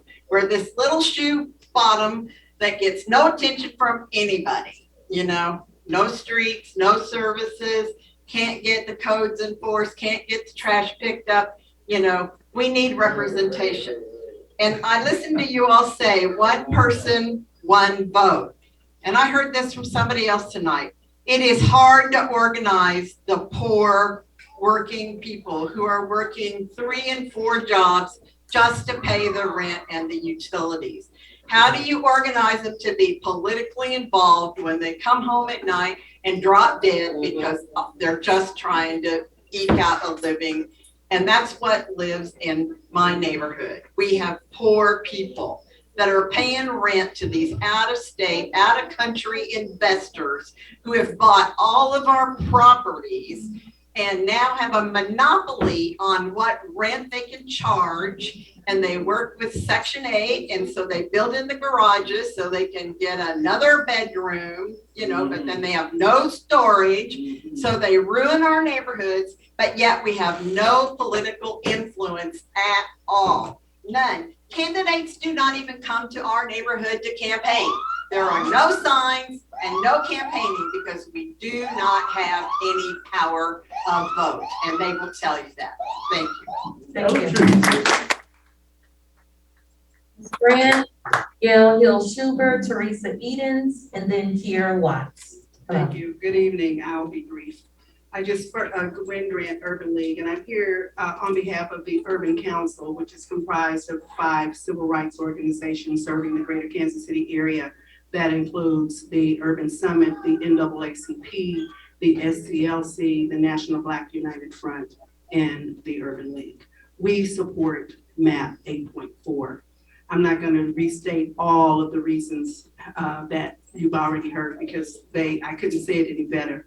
But one thing I can say is that I hear you, young people from the Northland, and I see you, and I hope that your representatives on this redistricting commission heard you, that they listened to you, and that they will behave accordingly and endorse MAP 8.4. The other thing that I would add is that the Urban Council is in support of a charter review commission being appointed because the only way that we truly address this problem is to rethink this notion of at-large representation. We need to have more in-district representation so that we can bring equal voice, strong voice, and truly benefit from our access to the franchise. So we need a commission, Melissa, tell our mayor, we need him to appoint a charter review commission so that we can address this problem in a way that gives voice to the Latinx community and that does not pit Black against Brown and does not pit the haves against the have-nots. Thank you.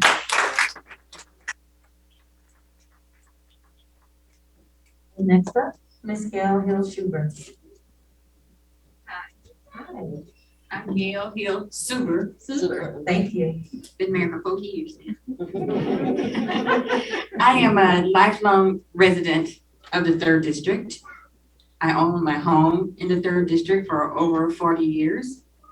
I am a landlord in the 3rd District. And I serve on several boards, organizations in the 3rd and 5th District. And I support 8.4. But more than that, we have to protect the representation of people living in all the districts. My heart broke listening to my brothers and sisters from Northland. That is unacceptable. Yes. I'm passionate. I love us all. That's just wrong. We've got to stop that mess. We have to continue to build communities, give stability and strength to our communities. In the 3rd and 5th district, we have cultural districts, cultural institutions, cultural landmarks, but no district wants taxation without representation. Don't make that mistake again. We've come too far to regress like that. Don't snatch the voice from the people. We're here talking. Are you listening? Do you see us? Do you see the babies suffering? Come on now. And remember that equality and equity are not the same. Just because we might have the same number of people, have you looked at the socioeconomic factors here? Math 8.4, y'all.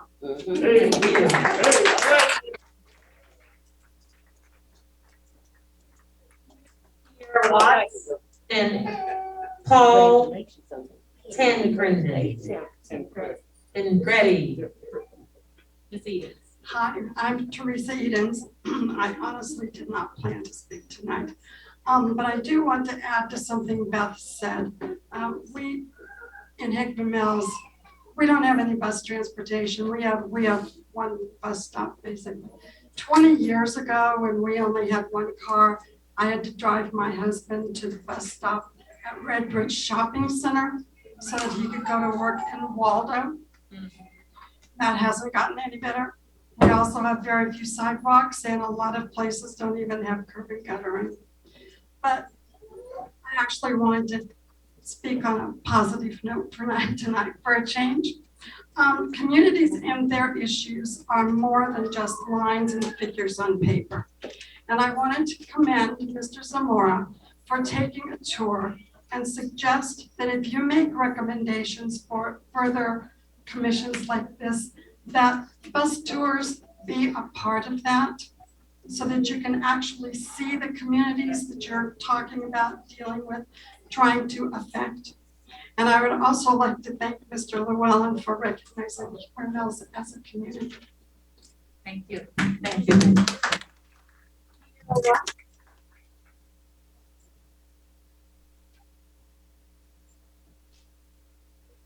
Paul Tancredi. Hi, I'm Kira Watts. I live in the 4th District in South Hyde Park, just off of 39th and Gillum. Over the years of living in multiple neighborhoods of this district, I have experienced firsthand the inequity of development in the 4th.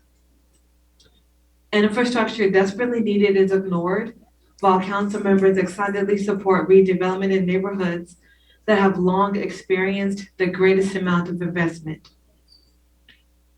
Out of the 3 options presented tonight, I am in favor of 7.1. We have heard representation is key. I agree. Therefore, I must say frequently used terms like Black and brown or BIPOC do nothing but erase the unique ethnic identities of multiple groups of people.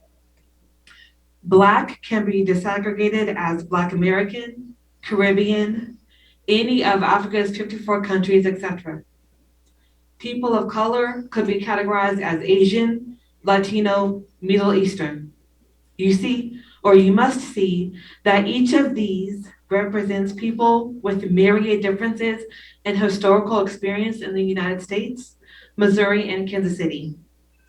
Different cultures, heritage, socio and economic statuses. All that will factor into what different ethnicities require in representation.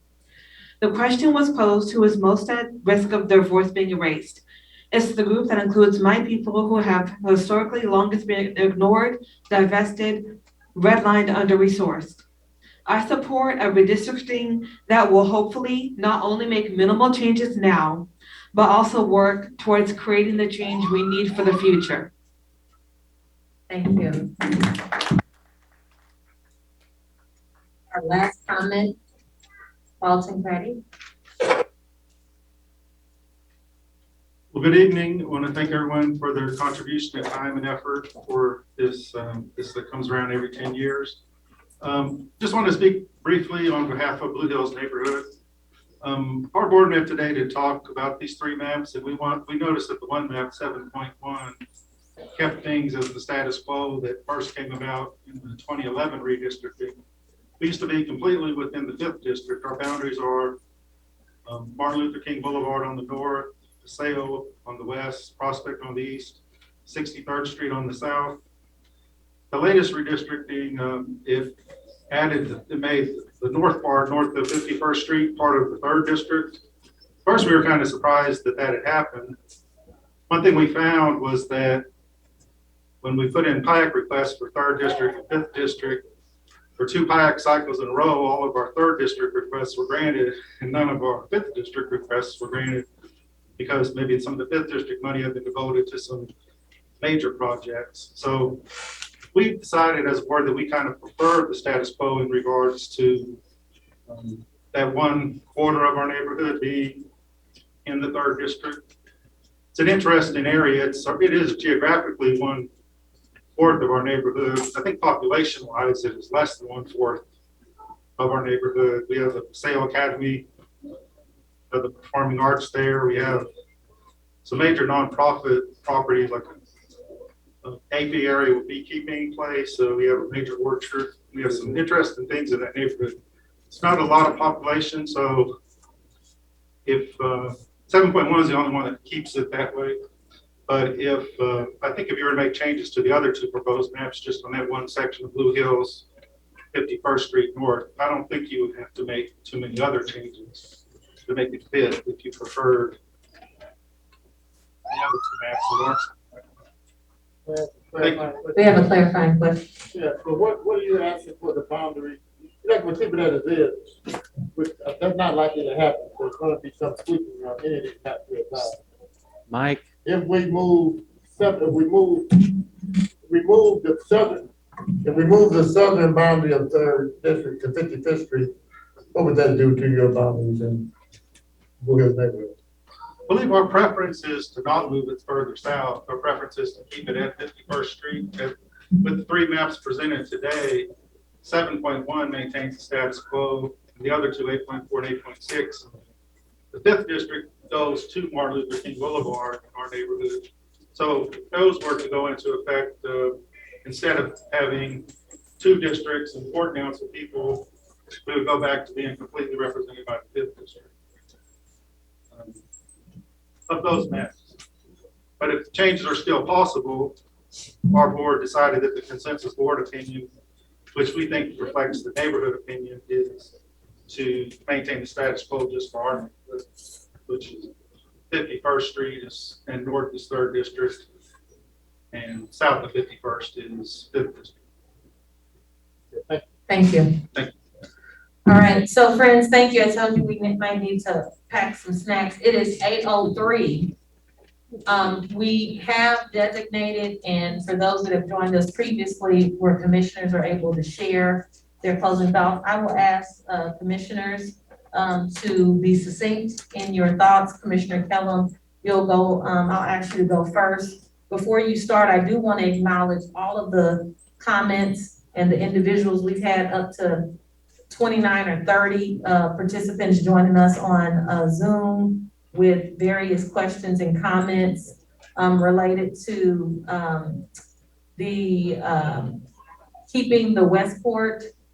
Let's see, please explain why the commercial entertainment residential center of the plaza is separated from other main community residential centers. Westport Crossroads downtown. To place the plaza area with primarily residential suburban areas will likely skew decision-making towards less urban, more suburban concerns, but the urban living working will only thrive if the decision makers recognize and value the specific problems and needs of the urban centers.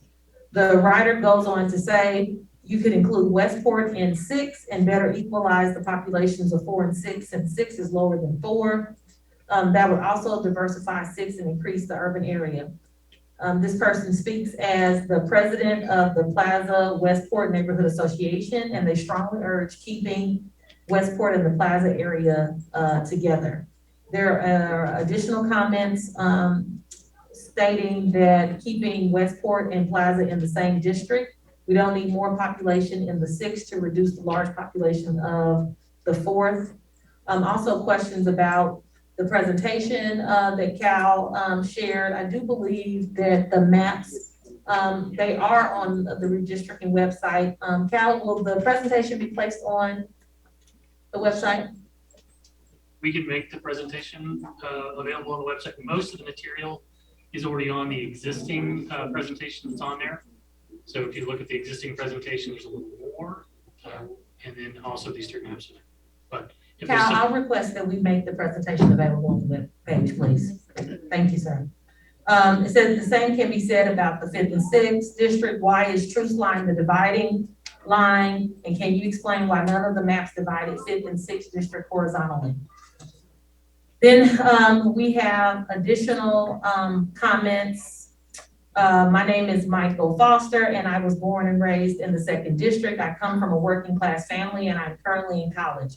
Whenever I was in college, it was pretty clear to me based on my family's finances that going to college wasn't going to be easy. So during my sophomore year, I applied for a job in residential construction to save up money. I got the job, and while filling out paperwork, I remember my boss saying we did most of our work in the Northland. And I was relieved that as that meant I would be working close to home, or so I thought. We worked in individual homes, and I pretty consistently found myself driving in excess of 20 minutes to get to these job sites in the Northland. And I began to notice a pattern. Almost every job I did north of the river was also north of Berry Road. It wasn't hard to figure out why either people in my neighborhood couldn't afford to have many basic repairs done, much less pay for a custom design fashion bathroom. And the further north you went, the less true that became. After I came to realize the pattern, I started to question my understanding of the Northland. I had been taught that the Northland was a collection of similar people, but I couldn't help but recognize how different the day-to-day struggles of life were in the neighborhoods I worked in compared to the one I lived in. I was working in people's homes, so I was able to hear what they talked about. I heard people getting excited about a new soccer complex going down the road, people complaining about how their neighbor had an ugly car, and most upsettingly complaining about things they saw driving through the area I live in. The juxtaposition of their complaints to the reality of my life made one thing shockingly clear to me. Their concerns, problems, and struggles of life are completely separate from mine. It's pretty clear to me that the Northland is geographically separated. I figured in politics that every area would have some representation, but that isn't the case. Not a single representative of the Northland is from my area. In fact, all 4 North representatives live north of Berry Road in the neighborhoods that consistently complained about my area. The lives of the Northland representatives look nothing like the lives in my neighborhood. And as such, my neighborhood is not adequately represented. In order for my voice and the voices of working class Northlanders like me to be heard, we need to be represented in a district of our own. Today I urge the council, I remind y'all, we are a commission. We are not council persons, but I urge the council to choose a map. But the writer could be speaking directly to the council, to choose a map that draws the Northland district lines horizontally so that the working class Northlanders can finally get the representation they deserve. I'm in support of map 84. So thank you. Yes, thank you to those who have taken the time on Zoom and in person to share your thoughts. We'll ask commissioners to be brief and succinct in your points. Commissioner Kellum. Thanks for the opportunity to go first. Again. You want to start from this? It's okay, I got the mic. It's hot. So there was a lot of comments tonight. Thank you everyone for coming and providing those. Just a few things in the effort to be brief in our past time. Just to start off, I live south of Berry Road. Okay, I know that's probably a shock to some, but I do. I live well below Berry Road. It is not characterized in some of the ways that it was tonight as a magnificent divide of differences in people. Are there neighborhoods that have different opportunities than others? Sure, every district has that. I'm not going to sit here and say that doesn't exist, but I'm also not going to say that it only exists in the first and second. I would say to the comments regarding lack of development south of Berry Road, Metro North was brought up. And actually was a partner project that took a lot of years to put together. And if it wasn't for the alliances and the collaboration within the Northland, that project would have not happened. The redevelopment that's taken place there that unfortunately required the removal of the old Metro North Mall as an obsolete structure, now is going to provide new housing options for the community. And the fact is that that would not have happened without collaboration. And that is that's what my point is that collaboration needs to continue. There's a lot of opportunity there. If you introduce the challenges with working within two different county commissions when you're trying to do any kind of economic development practice, it doesn't work well. And a lot of the things that we talked about tonight, there was an example given by a young lady in the 3rd district wanting the opportunity to be able to do economic development programs within her district. That is exactly why we want to be able to have the same. We want to open it up, or keep the collaboration and open it up to where we're still maintaining those same collaborations within the same districts to be able to take advantage of those collaborations to build momentum to drive new affordable housing options. I don't disagree that affordable housing is an issue. That is something that was heard loud and clear tonight. It's been talked about for at least the last 5 years as housing prices have continued to climb. It's something that we're very cognizant of. It's not just a 1st and 2nd district issue. It's a nationwide issue. And we're all working hard to try to get there. So I hear that, but I don't think that splitting the east-west, north-south is going to necessarily address that. Lastly, the sports complex was another citywide initiative. It was voted by the entire council, approved by the majority of the council. I believe it was a 9-2 vote or 9-4 vote. No, I think there was only 2 in opposition. I don't remember. I slept since then, but it was overwhelmingly the majority that approved that. The reason that it was approved because it was good for the city as a whole. That type of complex did not exist inside Kansas City, outside of Swope. There was nothing up north of the river.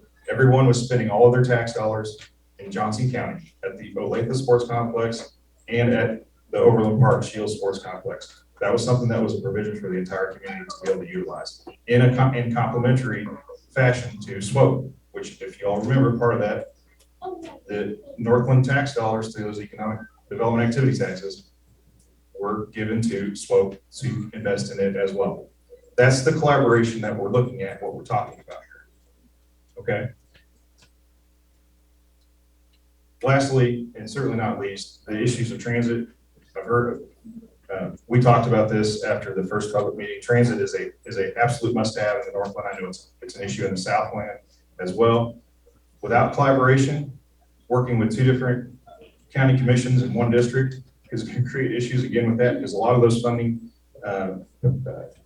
partnerships come from county participation as well as the city council districts as well as local organizations. Creating additional barriers and boundaries within that is going to hinder that even further, and that's not what I want to do. We've been working on that for well over a decade, probably the last 20 years. There's a lot of job centers that we can't get people to and from, east-west across town, north-south across town. Even people from south of the river trying to get up to those jobs. It's a real issue. Creating an east-west boundary is not going to fix that. It's going to make it worse. I'm sorry. I don't agree with that point. And I'm a city planner by trade, certified, AICP certified. When I came up through my training, it was widely encouraged, and a lot of the planning practices from long-range planning was to create diverse neighborhoods across all socioeconomic statuses. And this does not promote that. I'm sorry, it does not. Creating separation of socioeconomic classes does not give people more of an advantage. It's not the way I was trained. It's not the approach I'm taking in this process. And I stand by that. That's something that I live to every single day. It does not help anyone to create separation between socioeconomic classes. And I know that was one of the main primary points that we heard over and over tonight. It just doesn't do it. Sorry. Outside of that, creating the division in the Northland will not deliver more parks, additional transit, community events. It will only create more of a hindrance, as I said. Those types of issues require collaboration and partnership. Creating division will not get you there. And unfortunately, the East-West districts will do that for the things that I mentioned before. I appreciate everybody's comments. I really do. Take them into consideration. But those are the facts in my mind. Thank you. Thank you. One of the things I took back from this meeting is just the passion about how to make this city great. And I just love that everyone here is taking their Monday night to make Kansas City better. We all have different point of views, but I was sitting here today as I was driving over here. My kids, I got 3 of them at home, and they're texting me all through this meeting, Dad, when are you gonna come home to help with my math homework or this homework or that homework? But I wouldn't trade that for the world because I want to be here. My kids could wait tonight. We can stay up late. This was well worth my time coming here and taking your guys' input. So I heard you, and I appreciate your time. I do want to encourage anyone who is passionate about the Hickman Mills community and the 6th district boundaries.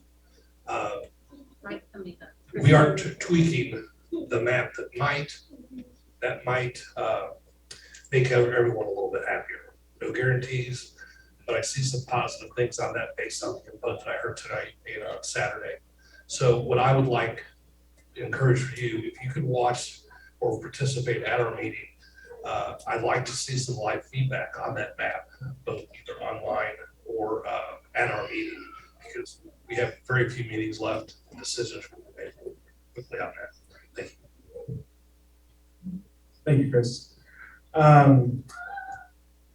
I want to start with, I guess I'll try to think of a second point while I go through my first point to finish up tonight. This is the 5th public meeting, and this is the most turnout we've had, I guess. I'm the under 40 crowd on this commission up here. I'm heartened by how many younger folks I've seen out here tonight. I don't think you see that in a lot of different city commissions or councils, whatever the city puts together. So thank you for coming out, taking the time. A lot of you have done it for all 5 meetings or a combination. That's important, and I appreciate that. And then I'm going to ask Clinton or Dr. Hill to also speak on this point, because it's something that I said in the very first or second meeting, is that I've grown up here. I hate the truce divide just as much as everybody else does. But when it comes to drawing maps, we do violence to the African-American majorities in the 3rd and the 5th if we move that line east or west. I've tried to look at that. I said I didn't like that line. I said, let's try to figure out how redistricting can do something about that. And every time we look at those lines, that to the final Zoom comment, that the east-west down south does that, where we end up with a district that is 30% African-American, and you lose the council representation that we've got on that. So I don't know, I would kick it to Dr. Hill and Clinton Adams if you want to continue to speak on that. I know it doesn't look great for the kid from Brookside to say that, but we've tried to look at the lines on truth, and those are my thoughts on that. Thank you, everybody, for coming out so much. Appreciate your comments, and I just want to let you know, in the interest of being brief, I recognize the power of organization, and I appreciate you guys coming out and sharing your opinion. I've now probably heard as many comments on both sides of the vertical versus horizontal split in the Northland. I share a lot of the sentiments that my 1st district commissioner Telem shares as well, but I want you to know that I see you and that I hear you, and I want to say thank you guys for showing up. Thank you for organizing and getting involved in the political process. It's fantastic. However these lines are going, I just implore you to continue organizing the way that you are in the next city election, because it's right around the corner. And so whether it's vertical or whether it's horizontal, get behind the candidate that you support, organize just like you did tonight, and hopefully the outcome will come out in your favor. Thank you. Commissioner Adams? Okay. I'll be real brief. I did have a lot of comments to make, but it's going on too long. So I'm going to make a couple of points. One, I want to address Ed Ford's comments. I'm going to talk to him about this privately. I think we're getting together for a meeting or for lunch very soon and talk about it in more detail. But his comment about one man, one vote is basically meritless. These lines have to be based on census data that we have now. We have to draw them based upon we have to make them equal as equal as possible. And while we have a 10% divide, we have some 10% leeway there between the smallest to the largest. We don't go in the line drawing the map that way. We need to protect one man, one vote. We need to draw the difference as equal as possible in representation. Just for a case in point, he indicated that because of housing permits, that within the next, by the next election cycle, a horizontal map would make that district out of balance. Before the ink is even dry on these lines, it's my understanding that the fourth district will likely be out of balance because of the growth and development downtown. There are enough housing units in development downtown that are not included in this census data. And by the time we have the next election, that district will probably be larger than any other district in the city. We can't draw the line based on what might happen over the next 10 years. We have to draw a line based on the numbers that they have now. So that's one thing we have to do. And I'll briefly address the truth divide issue that somebody raised earlier and Reed indicated that we need to address. And I guess he didn't feel a little comfortable doing it, but he's right. The truth divide right now is a legacy of housing segregation. We want to maintain Black voting power in the 3rd and 5th districts. You move that line west or east, you're going to dilute it. And it's going to be, and you will not have safe majority Black districts. One way to address it over the long haul is to have more housing segregation. But if you move that, if you like in the 3rd district, for example, if you move Hyde Park, you move that line over further in the Hyde Park, you will not be able to have majority, even the low 52% that we have now. We really need 55%. I have a lot more comments. I think to tune in on Wednesday. I think it's going to probably be a pretty interesting session when we go back and start working on these maps. And I will have the other stuff I have to say. I said we don't have time for that. I just have a few comments too. First of all, thanks for those of you who came from a ways away to get here for a long hearing. We really appreciate it. The diversity in this group has been really positive so that we can see the relationships and balance between what each district is looking at. And I think there's a stereotype that we all have that everything up north of the river is new and everything south of the river is in deep trouble. And we have been working for years to try and get away from that. One of the things I appreciate most is people explaining that there are a lot of assumptions made all over the city that are not necessarily true. Some of us don't go all over the city to find that out for ourselves. But one thing I think we should keep in mind, we did this once before, and I haven't brought it up in meetings before, but the city has a history of taking every pot of money and dividing it equally by 6. And there was a time when that made a lot of sense. But frankly, the things some districts need, every district needs stuff, but they don't cost the same amount of money. And so if you need something in the Northland, then that, you should focus on that, but it doesn't have to be the same amount of money it takes to rehab an entire sewer system south of the river. So I think in the future, when we're looking at charter changes and that kind of thing, we made that work for about 7 or 8 years at the beginning of 2000. There's a way to do it. We did it with PIAC and we did it in other ways, kind of separated out downtown's money so they weren't competing against every neighborhood, et cetera. So I think we need to be more creative about this. And I'm glad that those of you who've talked about this realize that a lot of districts are going to have to work together to get anything that works well in the future. Thank you.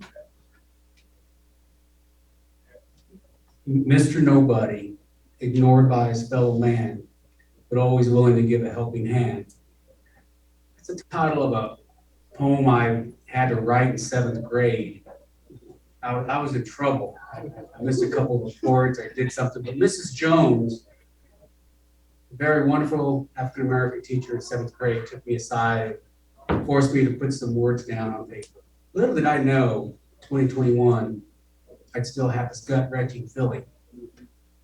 As I look at maps, as I look at the data, and I listen to testimony. And I'm honored to be on this commission with all my commissioners here. And I'm listening very loud and clear. And I will want to assure you, I echo everything they're saying. Charter review must be done in order to get proper representation. And as Commissioner Adams said, stay tuned for Wednesday, Channel 2. Always fun. I wonder, was your Miss Jones the same Miss Jones I had in Lincoln Middle? Maybe not. Okay. But I had Miss Jones, I didn't write anything as eloquent as you did. And then I agree with my fellow commissioner who's talking about his kids, because my second grader's like, take your time so I can stay up. Because Nana is giving me cookies and all sorts of stuff, but I'm trying to rush home. I'll be brief, but really, I just want to just say thank you. It was an honor to listen to your voice today. I appreciate the amount of courage it takes to get up in a public forum and not only just speak, but to bare your soul and talk about your lived experience and to fight for something that you think is near and dear. And quite frankly, I think history will say that some of the best people that have changed the course of history, it was born out of a pain of wanting to change. So I want you to keep that fight, keep that desire. I agree that when you shift boundaries and lines, it does add a degree of complexity and sometimes breaks down communication and forces new partnerships. But the purpose of having a representative that speaks for you, that is aligned to you, is that their job as your council person is to fight for you, is to forge those partnerships, is to create collaboration and communication in space where it has been challenged for the people that elected them to be there. And I think Stevie and I have talked about why representation rings so strong for us as we start thinking about the maps, because I know, and I think others and the African-American community know how hard that fight has been to have a voice and to have representation, and also understand that we are often not in a position or at tables to amplify the voices of those that are often not heard. And I think we all come to that part with great pride. Also, I know what it's like to not be able to give somebody or deliver on the things that they want. And that's heart-wrenching too. We all hear about that truth divide, whether it's de facto, de jure, but to Mr. Adams and to Reed's point, our city is still hyper-segregated in terms of housing segregation. The further west you drive of truth, the more affluent, the more white. The further east, and we're seeing some pockets change, and that's great, but we're not there yet. And so if we continue to create a great Kansas City, I think that we will get to a point where we have lines that look vastly different than they are today. But our current reality is that our city has not developed in a way that allow for that to happen, where we can still ensure protection of the Voting Rights Act. So Reed, you're spot on, and you should always feel like as an ally in that space, whether what school you went to, you can lean into that. If they say something, I'll come, right? I got your back. So just wanting to say again, thank you. Tune in. Everyone will not get what they want, but we hope that what we are able to deliver makes Kansas City stronger. Thank you. I will say this as we close out. Yes, ma'am. Yes, I would just like to say, in representation, I say good evening to everyone, and I've enjoyed and I've learned so much of what I've heard. Yes. Okay, and I'm representing, a lot of the elderly people, a lot of people that are in home sick, and they have some concerns, but they're not out. It's a large number, believe it or not. And so how will they be heard? And then as I think about also, and it's to say, as I think about many of the residents that were rooted up for the new police station, a lot of them had invested in their homes, family members and that, and a lot of them were elderly people. Where could they go? Those persons now, they're going to be uprooted to know that they can come to Blue Hills Association, they can go to different associations, come down here, but they're comfortable with knowing that, hey, I can get a meal, I can get a box of food, but if I go out of a different zoning in that, who's going to know what my needs have been for 2 years? To know that, hey, they can come by and put my trash out, come help me do my leaves and things like that, you know. So older people, older than myself, they're not so used to wanting to adapt so easily there. So a lot of their needs, they won't be met. Thank you so much for sharing that. I'll end my thoughts with first reminding myself and sharing it out loud that the definition of equity is first recognizing who has been historically underrepresented, and then committing ourselves to transform the policies and the practice so that the outcomes of those individuals can no longer be predictable. And that's what guides me. That's what guides me as your chairperson, is recognizing and understanding the need for that. The question about why do we think about racial, that has been one of the questions. Why are we continuing to segregate or to use race? Why are we this post-racial? Because there is still a power dynamic based upon racial and ethnic representation and socioeconomic representation. The power dynamic of who is in power and how decisions are made based upon their access to power. That leads us into leaning into the impact of representation. And so the lines that will be drawn for me are based upon how can we improve representation of those who historically have not been able to have their voices heard. We must do something different so we can have a different outcome. We must try. Yes. We must. And so I encourage you to continue to walk with us in this journey, and know that being heard is important, and recognizing what we are using to decide and make those decisions. I think it's important for us to make that known and to be clear about those things. So as our commissioners have stated, continue to stay tuned.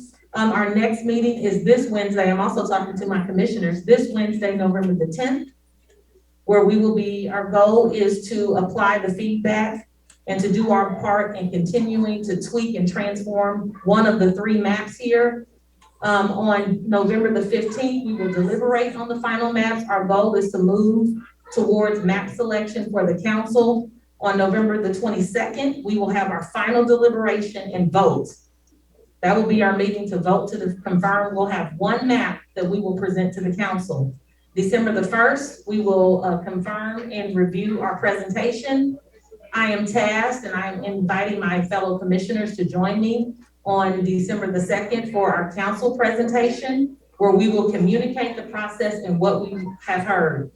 Even if your desire is not represented in the map that the commission submits to the council, we will be responsible and honor your voice and share what we heard. That will be part of the report that I will be responsible ultimately for compiling in tandem with the city staff members. So we will document and communicate these pieces. One of the main pieces that we have talked about since the beginning is our urging to the council to review the charter. That has been stated several times, whether it is moving from at large to just 12 seats and decreasing it. Other thoughts is to add a councilmatic district, so from going from 6 to 7 and maintaining at large. The theory or the premise of at large is actually a solid one.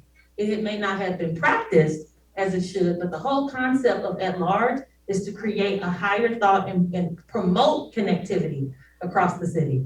That may be different from how it is practiced, but that is the ideal of it.